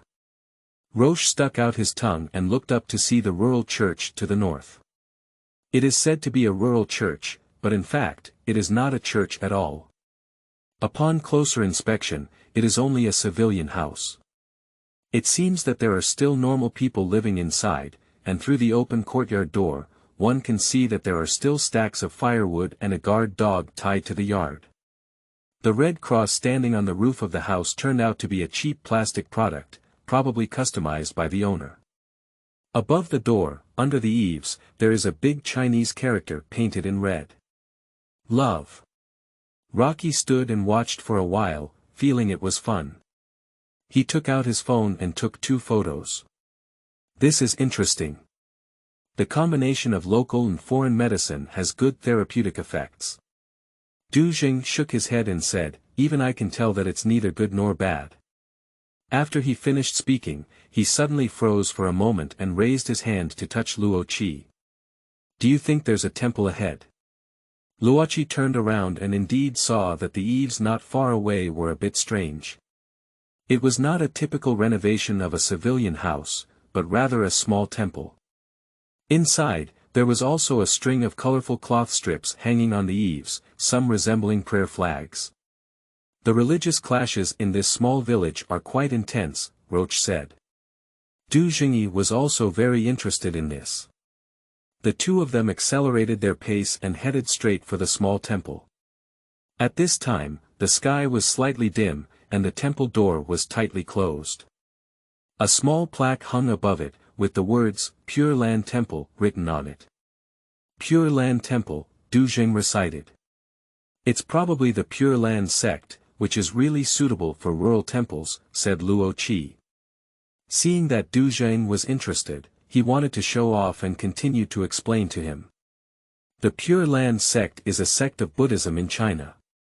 Upon entering the Pure Land sect, one does not need to understand Buddhist scriptures. To achieve positive results and overcome the suffering sea and ascend to the Western Pure Land, one only needs to recite the 6 words Amitabha Buddha in the south and release oneself more. This threshold is low enough, Du Zheng commented after hearing it. Yes, Roche said, so there are many believers. Du Zheng stabbed him once. What's up? Roche said, you think I'm just talking nonsense. I really like human culture. No, look at that. Roche turned around and saw the house sandwiched between the church and temple, unable to help but freeze. It was clearly 2 black iron doors. When they walked over just now, their attention was focused on the church and temple, and they didn't even notice the front door of the house in the middle. They just skipped over. Damn it, there's a temple on the left and a church on the right. What kind of feng shui is this? When the Bodhisattva and Christ were fighting, they were right on top of their heads. It's not that they're haunted. The two exchanged a glance and walked back in frustration. There was an old-fashioned lock hanging on the iron door. Du Zhengyi took out the key given to him by Guan Xinyue from his pocket and tried to open the door.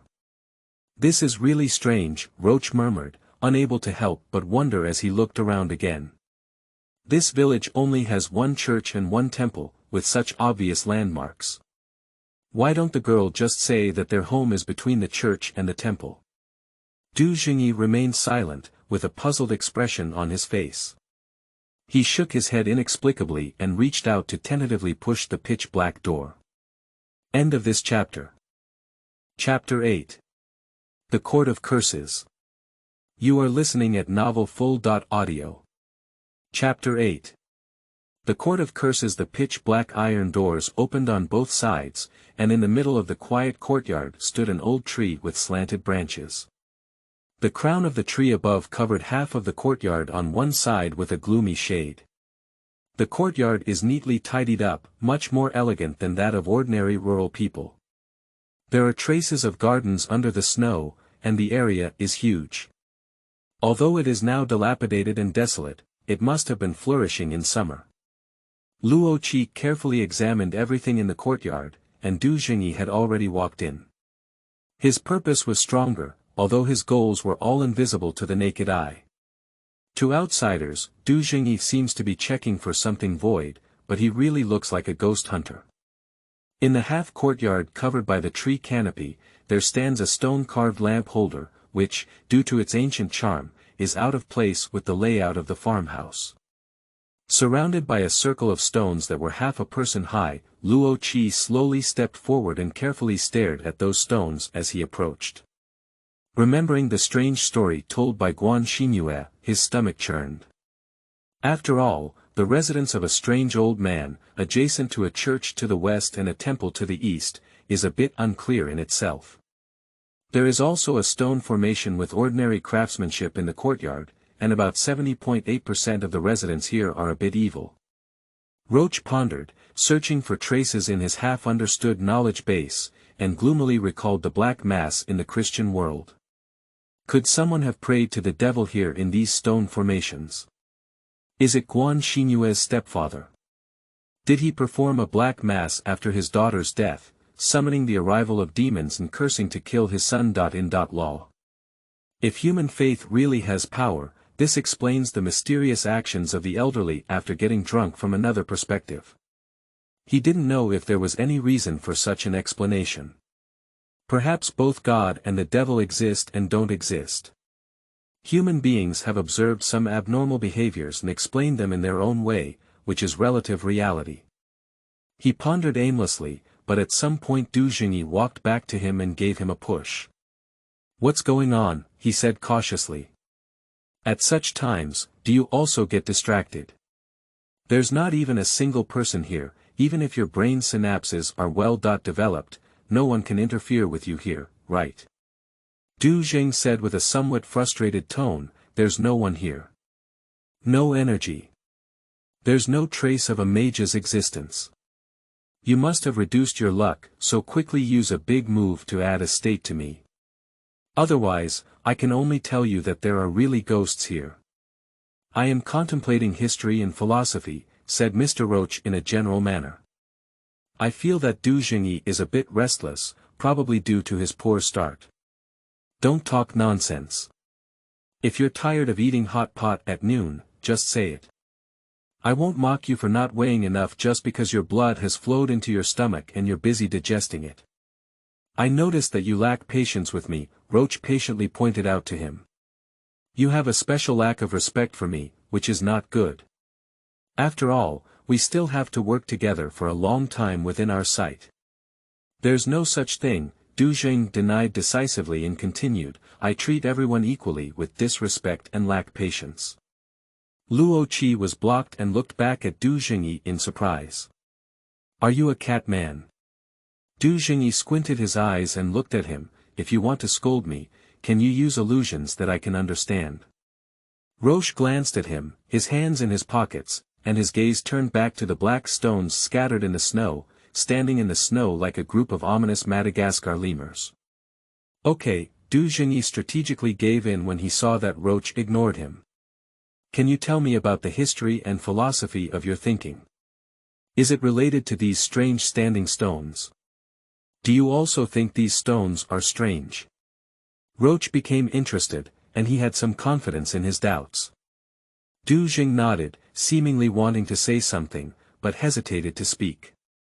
Luo Qi felt that he had to share his knowledge with Zhengyi, and regardless of the truth behind this matter, the details here would definitely support some of their ideas. He briefly talked to Zhengyi about human Christian faith and the Black Massachusetts.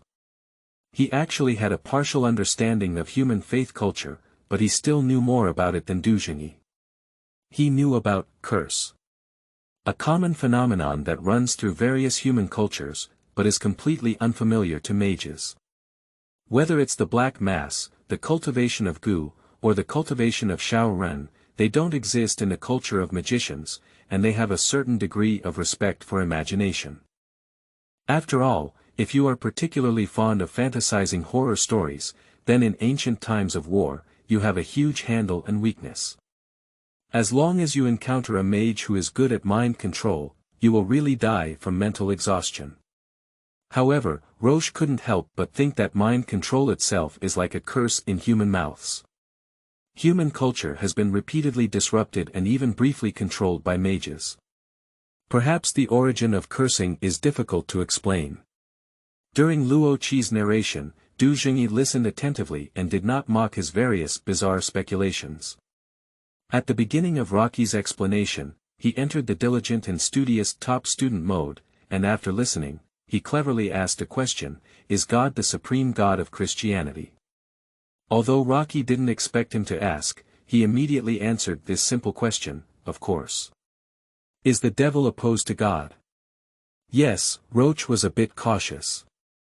Isn't it another God who cannot be killed by the supreme God? It can be seen that Christianity already has two supreme gods. Since God cannot protect believers from poison, demons can actually help believers curse each other, so it would be more cost-effective for wise people to convert to demons. Zhengyi eloquently said. Roche was stunned and instinctively said, it's not that. The devil is. Roche thought thoughtfully, the devil is not supreme, it is a fallen archangel who originally served God. I can't explain it clearly, but what you're talking about should be called the duality of Christianity or something.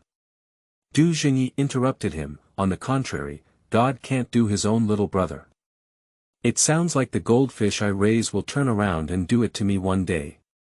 Can you do it to me, Rocky? Forget it, don't listen, don't explain. Anyway, humans are good at sophistry, so they must use a bunch of cloud and mist to cover up the fundamental paradox in their faith. What's wrong with you? If you don't listen, then don't listen. I want to continue talking, said Roche with a mournful expression. You shut up first, Zhengyi said rudely. Have you ever seen the calculation? A straw stick that can be used for both toilet use and arithmetic. That's human calculation.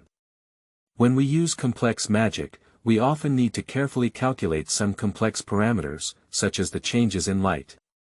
Zhengyi sighed as he walked through the slightly different heights of the stone pillars. To be honest, are you really a wizard?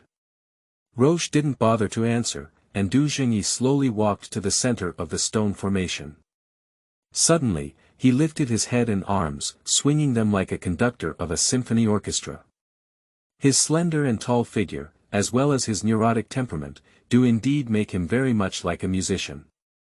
But when the storm roared from above his head, when the windbreaker on his body flew up handsome, when the snow on the ground was swept up by the storm, and snowflakes danced around them, and the place he was in was like the eye of this blizzard. Luo Qi sincerely believes that Zhengyi is indeed very handsome, not only handsome, but also literally interprets the word cool. Roche looked up at Feishue, barely controlling his facial muscles to not laugh. But to be honest, controlling the weather is not a small matter, even if they all claim to be magicians, few people can do it. Zhengyi has suggested several times to strike him with lightning, and now he should carefully consider the true extent of Zhengyi's threat. The strong wind blew away the snow on the ground, exposing the gravel-covered ground. The dark red stones are mixed with gray gravel, forming complex arcs on the ground, as if blood had once overflowed here, and eventually dried up in the intricate small channels. Roche stared at the ground in surprise, then suddenly took a few steps back and stood at a position where he could roughly see the full view of the ground. Sure enough, the red gravel embedded in the ground gathered around the stone pillar and lamp stand, forming a complex orbit after another. If accompanied by ancient inscriptions, he must have seen this orbit map in a certain textbook. In fact, it hit his face. This is not the cursed court of humanity, it can be considered a wizard's laboratory. Roche slowly stepped on the blood-colored figure and muttered with a sour face, "This is our facility, not human." Of course. Zhengyi responded, as if he didn't have time to mock him. He kept looking down at the dark red trajectory under his feet, but using abacus is very obscure knowledge. These stones contain some rare crystal components, and such a large abacus is needed to assist in the magic of calculation, which only the great mage can handle. So. Roche instinctively trembled. Zhengyi turned his head and looked at the old house not far away. The dark window was silent in the winter evening north wind. This must be the residence of a great wizard. How could it be? Roche called out. Zhengyi pondered and said, he and Guan Xinyue's grandmother have no children, which is also in line with the situation where it is difficult for mages and humans to have children. Roche couldn't accept this. If that's the case, then his daughter born to his ex-wife must also be a mage, and his son-in-law is likely to be a mage. 3 mages have died in this family, including one great mage. Has the Supreme Council not received an urgent report? If it were, how could we not send students like us? In this situation, we should directly send a team of senior executive mages. Didn't you hear Guan Xinyue say that all of her relatives died normally? One died of illness, one died from a fire caused by a gas explosion, and the other was from alcohol poisoning. If all 3 mages died naturally, then there is nothing to investigate. On the other hand, if these 3 masters were all mages, don't you think Guan Xinyue's words are very interesting? All those who have no blood relationship with her suddenly disappeared, like a gust of wind in summer. Perhaps she has already noticed the unusual nature of these 3 people to some extent. Zhengyi pointed to the complex trajectory on the ground, the degree of precision and complexity. Everyone knows that it's not just a simple courtyard landscape. Roche suddenly realized an important question: can you be sure that Guan Xinyue is human? As soon as this thought ran through his mind, his heart began to panic. If Guan Xinyue is not a human, not only have they been deceived, but the situation may also be reversed. Guan Xinyue and her father and grandmother are both mages, and the identity of the murderer and victim has changed. She must be a human, Du Zhengyi said firmly. Roche breathed a sigh of relief. Du Zhengyi stood up and said, although I don't think I'll find anything inside, let's go inside and take a look. Roche quickly followed up. End of this chapter. Chapter 9. Girls. You are listening at novelfull.audio. Chapter 9 Girls. Behind the door is a corridor leading to a living room, 4 bedrooms, a kitchen, and 2 bathrooms. The layout inside the house is an authentic human room, with complete electrical facilities and a disappointing lack of novelty. Roche guessed that the house was the place where the housewife the final say, and Grandma Guan kept it comfortable and tidy. The only discomfort was that the windowsill was filled with dead flowers, but it was only because no one had lived here for a long time. Du Zhengyi quickly disappeared into the hallway of the room, and Luo Qi didn't even see where he had gone. He walked slowly into the dim living room and turned on the light. The decoration style in the room is Chinese, and the rosewood-colored furniture has warmed up this lifeless old house a few degrees. The first thing Roche saw when he entered the house was the qin table in front of the south window, with a guqin on top and a half-covered case. The 2 rose chairs under the window were slightly tilted, as if someone had just stood up and left. He strolled over and, as if suffering from obsessive-compulsive disorder, covered the piano case again. Looking back, I saw a narrow table placed against the north wall, with some decorations on it and a pair of characters hanging on the wall. There is a small table and 2 circular chairs in front of the desk, which is a very honest old pattern. One of the chairs was leaning against a pipa, as if someone had just played it and casually put it down. But when Roche approached and looked closely, he found a layer of dust on the pipa and a broken string. There is a jade rui on the small table, as if it is often played with by people in their hands, and the jade is rubbed and rubbed very gently. But how ridiculous it is, this family ultimately did not meet their expectations. He was somewhat surprised and unconsciously slowed down his steps. There is a eerie feeling everywhere here, as if the homeowner has been living an elegant and soothing life until something unexpected happens and they leave in a hurry. Life seemed to be playing a piece of music called chimping music, but suddenly the string broke. This made him feel uncomfortable, as if he were a thief, as if he had accidentally entered someone else's life and peeked into their privacy. He calmed down and looked up at the calligraphy hanging on the wall. The calligraphy seemed good, but he couldn't distinguish what was written, so he quickly lost interest. There is an antique porcelain vase on the table below, with a bunch of dead flowers inserted. Next to the porcelain vase, there is a photo frame embedded with a family portrait. At first glance, Roche didn't feel anything was wrong. He was attracted by the photo because everyone in the photo was dressed in a very modern style, with men wearing long robes and coats, and women wearing old cheongsam. But this is not a strange thing. Roche knows that it's very popular to take family portraits like this recently, and his human friend has mentioned this matter. His gaze swept over the Republican-style scenery in the photo, struggling to recognize the huge phonograph and bulky phone. He also studied human clothing from 100 years ago with great interest and glanced hastily at the person in the photo. Their faces were all very soft, no different from a typical family photo. From the perspective of the number of people, this should be a very complete family portrait. Thinking that half of the people in this photo are now dead, Roche felt real sadness for the first time. With a hint of mourning, he carefully looked at all the faces in the photo, including the elderly couple, their children, son.in.law, and Roche suddenly froze and silently counted the number of people in the photo, shouting in shock, "Du Zhengyi." After shouting, he grabbed the photo frame, turned around, and ran away. Unexpectedly, a flower appeared in front of him, and suddenly a figure appeared. He was scared out of a cold sweat and quickly stood still. As soon as he calmed down, he immediately realized that in this ghostly place with no one around, the only person he could bump into was Zhengyi. But that guy appeared silently in front of him, definitely not walking in. His ability to travel through space was as natural as he said. Roche reluctantly swallowed the profanity in his throat and eyes.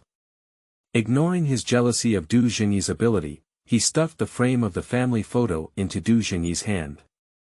He didn't know how to describe his discovery and shouted in a highly summarized manner, "Look." Zhengyi glanced at the key point and said with a hint of annoyance, "There are 2 girls in this family." Roche agreed with Zhengyi and said angrily, "That girl told her family all about her love history, even her grandparents, but why didn't she mention that she still has a sisters? Is the girl dead or alive now? The most important thing is about Guan Xinyue's personal information.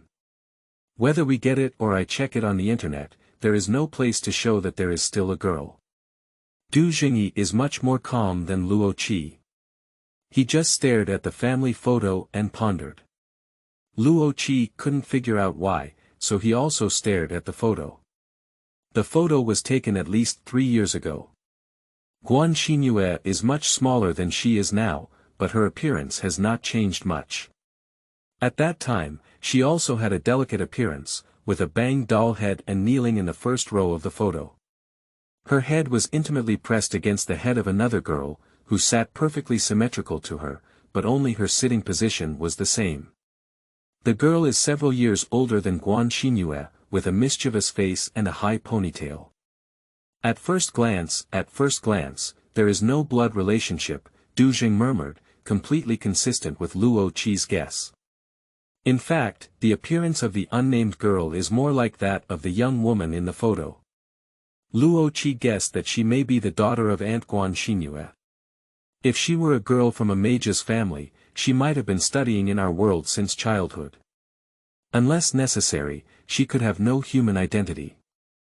All the information we have comes from human society, and it is normal to not record her existence. Zhengyi pondered for a moment and put down the photo frame. Luo Qi believed that Zhengyi's words were very reasonable, but strangely, Guan Xinyue had no reason to mention her as the queen sister. He could tell from Zhengyi's expression that he must also feel annoyed. "Did you find anything on your end?" Roche couldn't come up with an answer and decided to put the question on hold to inquire if Zhengyi had found anything. Zhengyi glanced at him without answering, but gestured for him to follow him. They walked out of the living room, through the corridor, all the way to the kitchen at the end of the corridor, which had a small door leading to the backyard. This door is directly facing the front door, connected by a corridor, and the 2 doors are almost the same size. Zhengyi had already pushed the door open, and Luo Qi could see the small earthen wall in the backyard and the mountains outside. He walked to the door and carefully observed.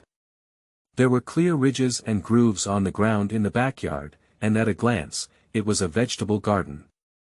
In the middle of the vegetable garden, there was a well, which looked more like an ordinary farmer's yard compared to the front yard. Crossing the low earthen wall, one could see the mountains and forests behind. Although he knew that the Guan family lived in the northernmost part of the village, he did not expect it to be so close to the mountains and forests. The mountain behind the village may not be considered a high mountain, but the trees in the mountains are dense and dark, and there is a faint mist in the middle of the forest, which has a somewhat deep and old forest atmosphere. Here. Zhengyi looked at the scene before him and murmured thoughtfully. "There might be wild boars around here," Roche interjected. Zhengyi ignored him and said, "There are a few things that are not right here." Roche raised his eyebrows and silently asked him what was wrong. "Do you remember when Guan Xinyue said that their father and daughter passed by the well in the courtyard after entering the gate?" Zhengyi said. Luo Qi nodded, and Guan Xinyue said that he still remembered hearing the heavy gasping sound at the wellhead, just like the gasping sound of her stepfather's emphysema. Zhengyi continued, "Let's not worry about anything else. She said that well water is used to water the vegetable garden, which is reasonable. There is indeed a vegetable field in the backyard. But the problem is, how did she pass through the well in the backyard when she came in from the front door? We looked at the front yard and there was no well. Unless she came in through the backyard door, but there is a mountain road outside the backyard and there is no way to drive. It's also possible that they got off the car through the front door and found out they didn't have the courtyard key, so they decided to jump over the wall through the back door. The backyard wall is much shorter than the front wall, said Roche. However, he just casually dealt with Zhengyi, and he himself didn't care much about this explanation. Yesterday he felt a bit wary of the well with emphysema, but now that there are so many mysteries, curiosity has overwhelmed fear, and he can't wait to go and take a look. He had a restless temper and took the lead, stepping on the threshold of the old house and jumping out. At that moment, he heard Zhengyi tisk behind him, and almost at the same time, his face was tingling slightly. His hair made several loud crackling sounds in the dry northern air, and he suspected that his hair had stood up. Zhengyi's tisk turned into a cursing sentence, with a hint of anxiety in his voice. With a ball like you, I'm really worried. Rocky stood still in surprise with a yeah sound, as if he was in a very delicate electrostatic field, his senses stimulated very keenly. But after a slight and sharp stimulation, his perception went to another extreme, everything became unclear. He could see and feel the world, but he was estranged from everything around him, as if he was engulfed by a huge and invisible bubble. He stopped, but the ground under his feet was moving vigorously. He hasn't panicked yet, mainly because the changes came too quickly. Before he could believe that something was wrong, he was already caught up in a turbulence. His eardrums bulged uncomfortable, and he began to tinker with a buzzing sound. His intestines seemed to stir, and his head began to feel dizzy. The ground accelerates to rotate, or if he starts spinning himself, his feeling becomes increasingly blurred. His vision also became extremely unreliable, he couldn't even see the mountains and forests he was facing, and there were a few unattractive light bands swaying in front of him. At this critical moment, he instinctively remembered several skills that the mage had to use to save his life, but he didn't know if his strength was enough to run the skills, and he was also unsure which one to use. The timing was very brief and fleeting. During this moment of hesitation, he suddenly felt his consciousness begin to dissipate, as if the thing that had originally condensed into thought was beginning to disperse. Fear passed through his heart for the first time, and his heart must have jumped wildly, allowing him to recover some feelings. If his body were a human, then the adrenaline level would have increased now. He wanted to seize this opportunity and desperately resist the melting consciousness. Countless shadows and subtle noises suddenly appeared in his consciousness, then suddenly left, and he gasped for breath like drowning in his imagination. He struggled, gathering his last bit of thinking power, and before he could do anything, he collided with a reef in the turbulence, almost spitting it out with such force. He was in excruciating pain from being hit, and suddenly opened his eyes. The feeling of drowning came and went quickly, and when the dizziness disappeared completely, he was surprised to find that he was no longer in the courtyard. He was lying on all fours on the marble floor of the corridor, and then his body collapsed like a puddle of mud, as if he had just experienced a weightlessness. His mind was very clear, but he had lost the ability to mobilize his muscles. He struggled to lift his neck, still having time to take a last glance at Zhengyi. The latter was standing in the courtyard, taking advantage of the last glimmer of sky light. Roche saw a surprised expression on his face, which turned into an epiphany in the last second, and then Zhengyi disappeared without a trace. "Don't!" Roche shouted hoarsely, "Don't be him, it should be himself who is unlucky." The sky darkened. Roche looked like a dead and indecent corpse, staring blankly at the place where Zhengyi had disappeared, shocked and ashamed, and then turned into anger.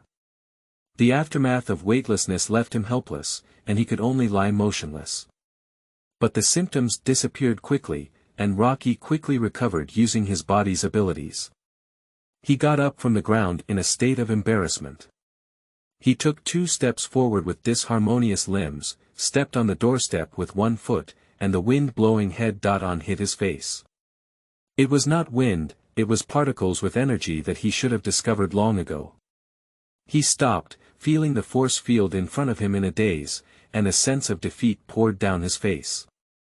He knew he needed to figure out what had happened and why Zhengyi disappeared.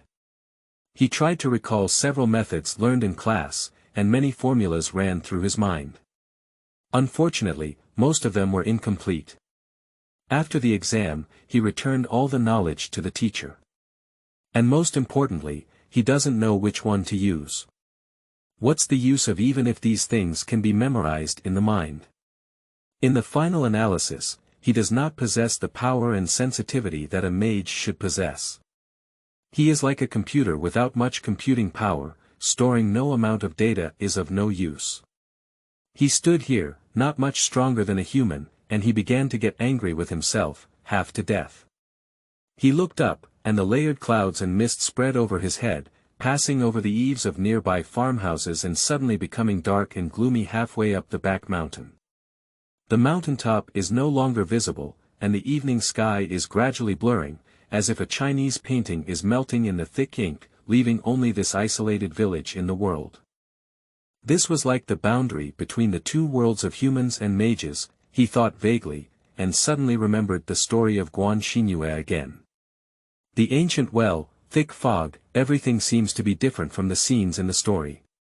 He suddenly turned back, as if this eerie world had sensed his consciousness, and the knocking on the door that had been heard in the story suddenly sounded behind him.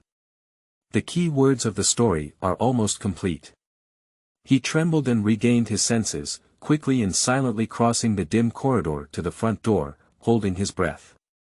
The door did not knock again, and he instinctively glanced at the window in extreme nervousness, where there was only thick fog outside.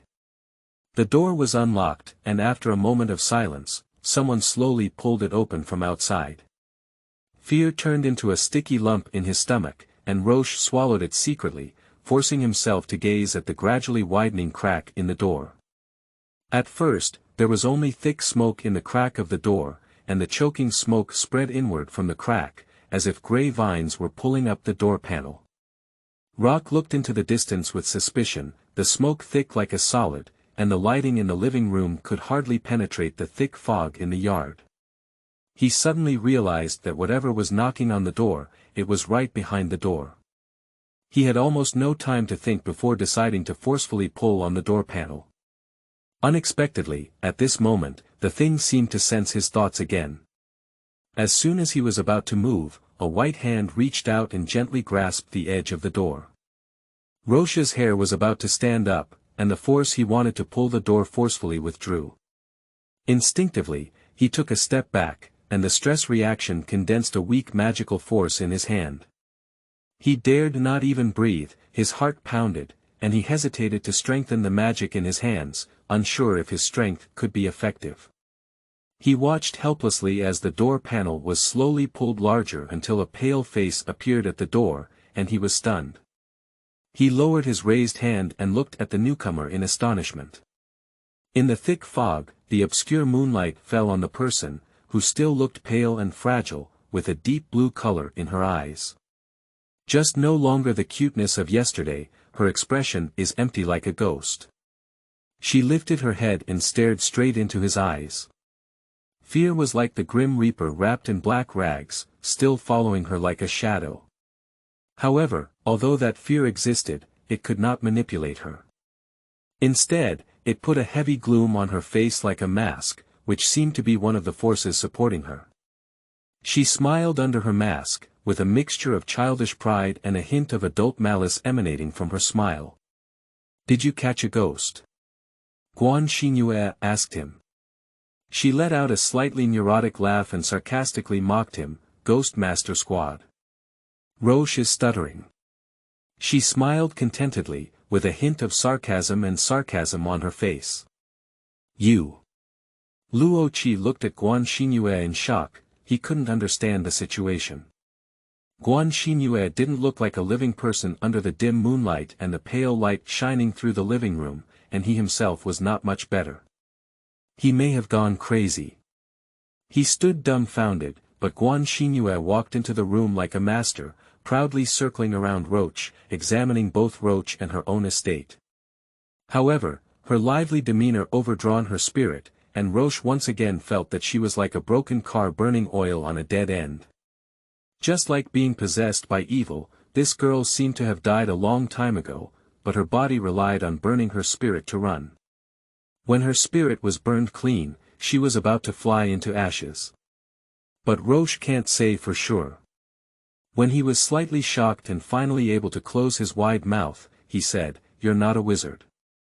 Oh, Guan Xingyue stopped at the entrance of the living room, turned around and asked with a smile, "Why did you see that?" Her expression was like teasing a kitten. Luo Qi subtracted a point from himself in his heart. Guan Xingyue's psychological age seemed to be even older than him, and his performance was even looked down upon by a 16-year-old girl. But his pause was keenly sensed by Guan Xingyue, and she immediately understood that she had the upper hand. She looked at him with a teasing smile. Rocky's face turned a little red, half because he was holding his breath. He twisted his neck and said, "Mages almost never lie. Even if they lie, they won't lie like you did yesterday. Mages never let their imagination go, so they can't tell lies like yours. You write haunted lies online to lure mages to appear, and the lies you said yesterday are also to introduce us into your game." Guan Xingyue looked at him sarcastically, her eyes almost flashing with sparks as she retorted, "Don't be shameless, great wizard. You were very skilled when you lied yesterday. If one day you can't survive by doing magic, you can go to the Himalayas to record ghost stories." Roche was choked, and various emotions piled up in his heart. He didn't know which emotion had the upper hand, so he blurted out, "I'm not a wizard." When this sentence came out, he and Guan Xingyue were both stunned. He hesitated for a moment, as if someone had just shouted that sentence. But there is no one else here, and the one who expresses his deepest fear is himself. He revealed the secret of the king having donkey ears and personally admitted his fatal flaw that could not be concealed long ago. But suddenly, he miraculously felt relaxed. It seems that the heavy burden that has been carried on my back for a long time has finally been lifted. He had always vaguely known that he was not a wizard at all, and he didn't know what was wrong with his genes, whether they were mutated or degraded. Anyway, he had no ability at all. He should have acknowledged this long ago, and should no longer conceal it, adding to his mental burden and causing trouble for Zhengyi. He let out a heavy breath and suddenly turned around to catch a glimpse of Guan Xingyue's very ugly face, as if frightened by him. The situation is indeed a bit off track, probably not following her plan at all. He took another breath from the depths of his lungs, shifting his attention from his troubles to the current troubles, and his whole body relaxed. Guan Xingyue stood inside the door of the living room. He simply bypassed her and walked into the only lit living room. He sat down on the front circular chair and reached out to scratch the pipa beside him. A few unbroken strings made a crisp sound, and in this situation, the sound of the pipa could still make him feel very pleasant. He turned his head to look at the pipa in a fluffy grass field, and was attracted by the glitter embedded on its body, so he casually picked it out. Guan Xingyue let out an angry scream, which frightened him and made him quickly let go. Turning around, Guan Xingyue's face turned red with anger, but it had regained a lot of color. "You idiot" was about to come out, but it still swallowed in Guan Xingyue's throat. Luo Qi guessed that she must still have some private tutoring. She looked at Rocky angrily and said, "That's an antique pipa. Are you going to cut out the mother.in.law? You idiot." Rocky shrugged and said, "Does incomplete appearance affect the selling price?" Guan Xingyue's face turned even redder, and her already pale eyebrows appeared even more colorless on her angry face. He added with a smirk, "Is this your grandmother's? Your relationship with your family doesn't seem to be as good, right? Yesterday, when you talked about them, you didn't care at all, only worried about your own safety." Guan Xingyue didn't answer his words and asked him angrily, "Are you not a wizard? Why do you want to be with a wizard? I know he's a wizard, otherwise he wouldn't be able to see what I'm thinking." Her gaze drifted outwards unconsciously, adding with a hint of hesitation, "Why isn't it you who's unlucky?" "Because of me." Rocky paused, his face darkened, and he mechanically said, "Because my luck is high." Guan Xingyue sneered at his nonsense and looked down upon him even more. She nodded in the direction where he was sitting with her chin and said, "Only elders can sit in this position in our family. You really don't have a tutor." Roche snorted, "Your family is quite traditional. Your family is so traditional. When you call it Grandpa Ho, don't you slap your mouth with your milk?" Guan Xingyue gave him a cold smile. Roche looked at her, wanting to read more from the face of a 16-year-old girl. She stood here alive but eerie, looking at him with an undisguised disgust in her eyes. That disgust was too deep, not to the extent that a poor-tongued boy could provoke a girl. That hatred seemed to be deeply ingrained in life. If we can make a comparison, the hatred of killing one's father and taking away one's wife is quite similar. Roche suddenly felt as if he had caught something, and for a moment he couldn't quite explain it. He secretly glanced at the watch on his wrist with some annoyance, and Zhengyi had been missing for 10 minutes. "I know you're a smart person. You made us look like two idiots yesterday, so let's not talk nonsense. You posted about supernatural events online, but you were actually setting traps. As a result, we did come, and you also came to close the net. So now, tell me happily, what do you want?" Guan Xingyue calculated to look at him and gave him a false, ugly, and cheerful smile. "I want all of you crazy people to die." "I don't know who's like a lunatic," Roche said. "A 16-year-old girl should go see boy. I'm much more normal than you are. My idol is Najazaka 46. Anyway, I defeated the magician." Guan Xingyue was very good at dealing with him, rolling her eyes and infuriating his chest. "If you want to see your friends alive again, you have to listen to me." Roche couldn't help but laugh. At first, he bit his lower lip and chuckled lightly. Later, he couldn't help but laugh, and the empty house echoed with echoes. He felt a bit like the big villain in a brain-teaser drama, feeling a hint of shame before restraining his laughter.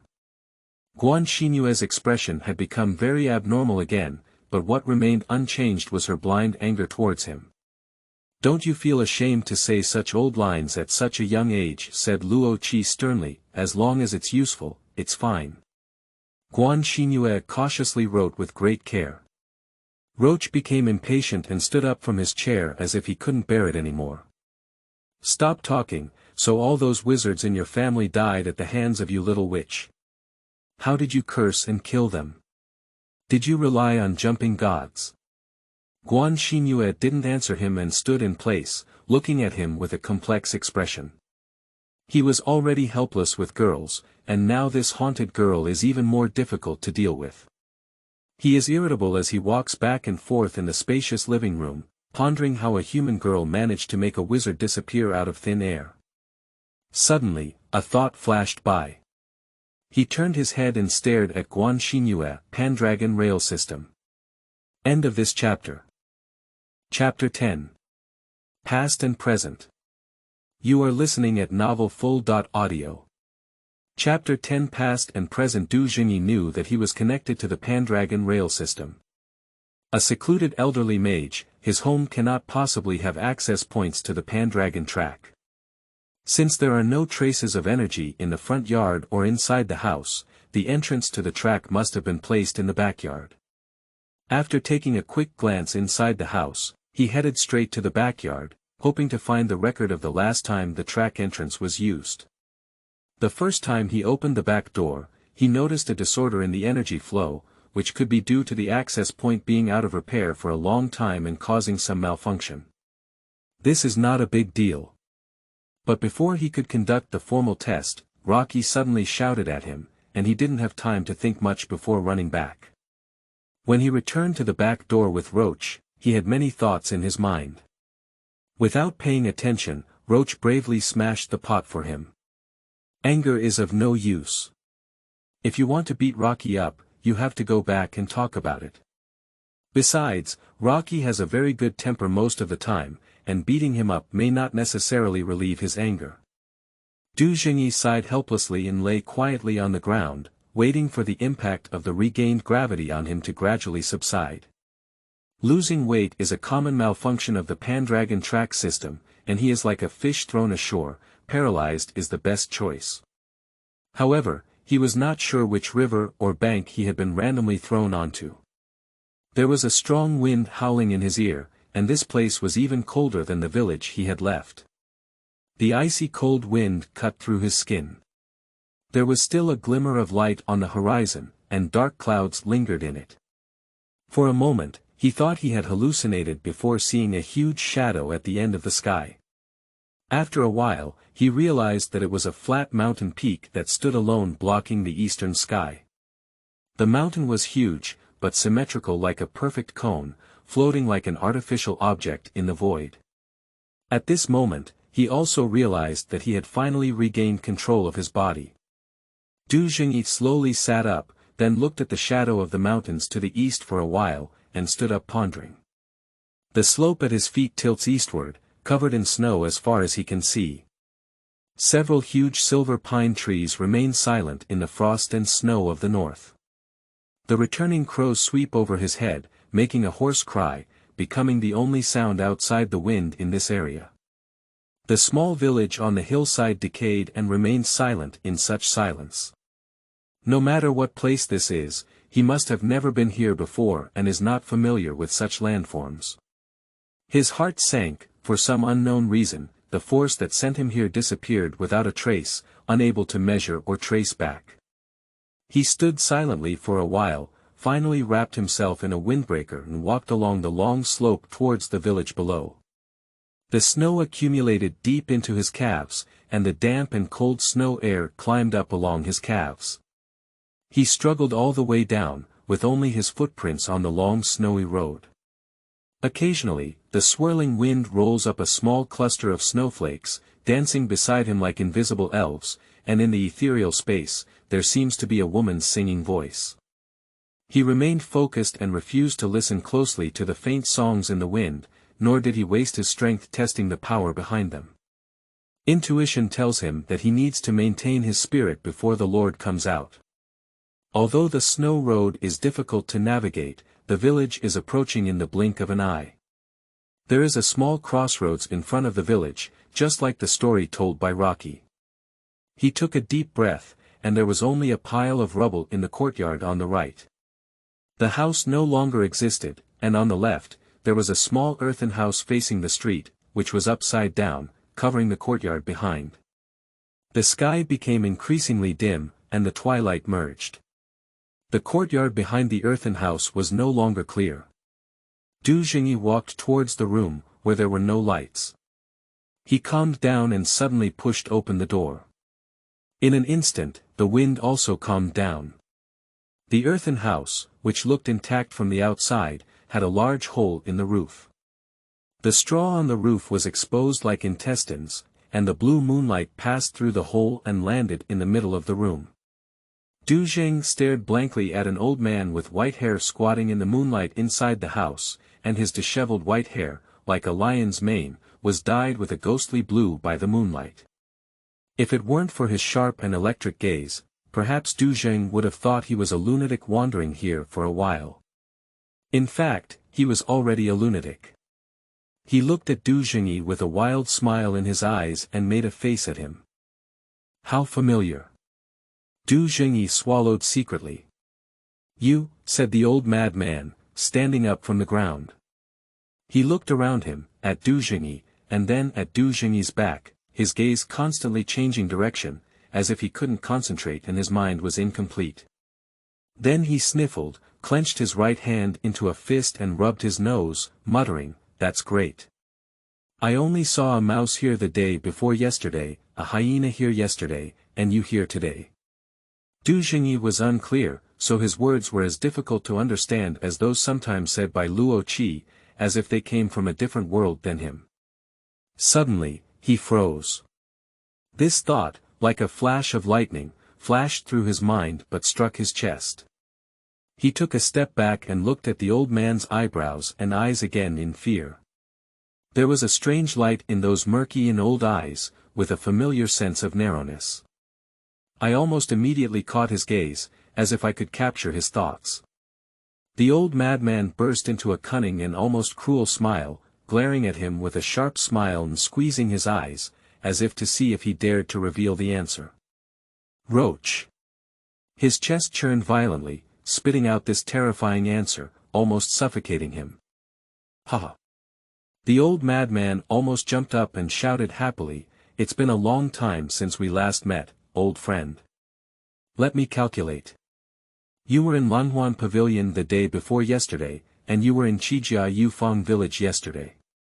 Du Zhengyi's heart was filled with a heavy layer of fear, not because of his current situation, but because of the mistakes he might have made. Has he never had a chance to help Roche break free from the tug of war in that power field? The principles of the Pandragon orbit cannot be fully explained by mages, and there are already many problems involved, not to mention that some great mages often illegally associate complex temporal and spatial traps with it. This cold thought almost engulfed him. Is Roche trapped in a trap where the regional clock has gone through decades or even centuries? He was only one step later than Roche, already several decades later. Rocky has been tormented here for a long time, and finally went crazy. The old madman seemed to have read his answer, his whole body exploding with excitement, spinning around in the center of the dilapidated house. "Yes, you've figured it out. You're really a genius. I envy you so much, I've always envied you so much. You're always so genius. Not like me." Du Zhengyi struggled to speak, but lost his voice and said, "I." The old madman's expression became more complex, almost becoming more like the youthful Rocky from a few hours ago. Du Zhengyi heard his mouth chatter back and forth, all of which were "not like me."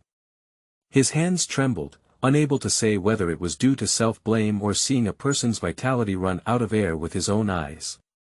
Just as his emotions were in chaos, the silence was suddenly broken. A drumbeat was struck silently from the depths of the village. Du Zhengyi restrained his breath alertly. The old madman suddenly covered his mouth, his once passionate eyes flickering abnormally above his palms, as if unable to suppress excitement. The excitement made his aging and frail body tremble like withered branches. "Oh my," he said with a sweet smile like a little girl, looking at Du Zhengyi cunningly as if he was going to tell him a shocking secret. He said passionately and deeply, "They're here."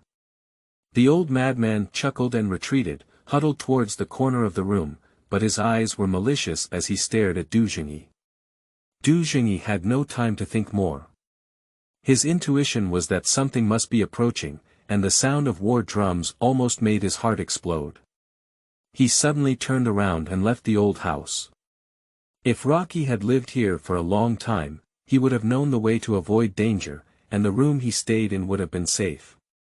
He could see that Roche was filled with resentment and malice towards him, but it was indeed his fault. He didn't want to bring danger to him again. He can handle the danger outside, and after that, he still wants to take Rocky back. But where are we going back? He heard a restless voice in his heart asking desperate questions. The years that were stolen have been consumed. Can they go back to school? Are you going back to the teacher's place? Teachers cannot solve problems beyond the exam paper, can they? He angrily threw a beam of light, and a circle of flames burned on the snow. He stared at the black figure that appeared from the darkness. Stars flickered in the clear night sky above the hills, and he smelled a foul odor of feces and urine mixed with the smell of blood. Before he could think of what kind of weapon to condense, anger helped him choose a heavy sword. His hands were covered in the guards of the EP, and a portion of the virtual power helped him manipulate the sword. He fiercely swung out his first sword. The heavy blade cut through the cold body, and the zombie-shaped puppet fell down. He turned around and met his dry eyes, his stiff body rushing towards him. He calmly dealt with it, searching for the rules through hand-to-hand combat. Traps are often placed in sandboxes, where the mage's creations exist, avoiding interference with the world and leaving no traces to be discovered by law enforcement committees. They can also create their own rules within the scope of the box. The rules of a world in a box are limited, but it is like a delicate maze, and the more talented people are, the more they will design complex and exquisite sandboxes. Some cunning mages use this as a trap, like creating a spider web to hunt and kill prey. However, there are also some mages who are simply bored. They create exquisite sandboxes, discard them casually, and wait for the misguided travelers to suffer their own misfortune, but the purpose is only to show off their exquisite skills. The one in front of me is more like the former. Finding the rules of action for zombies is not too difficult, as he summoned hundreds of weapons to cut through their waist bones. There was a moment of silence on the snow, but then, as if receiving a silent command, the puppet with a broken spine supported by shoulders and legs wriggled and crawled like a caterpillar on the ground, once again surging forward like Zhengyi. The scene was chilling and nauseating. The first human caterpillar wriggled under his feet, bouncing up like a snake attacking. His eager and greedy face flickered in front of him, and he kicked the thing out. He continued the battle while pondering. The earthen house behind him was silent, and the old madman seemed to be asleep. The twinkling stars in the sky are nowhere to be seen. Fire can cleanse all the filth in the world. The sky is nothing but a thick cloud. The temperature suddenly rises. Fire.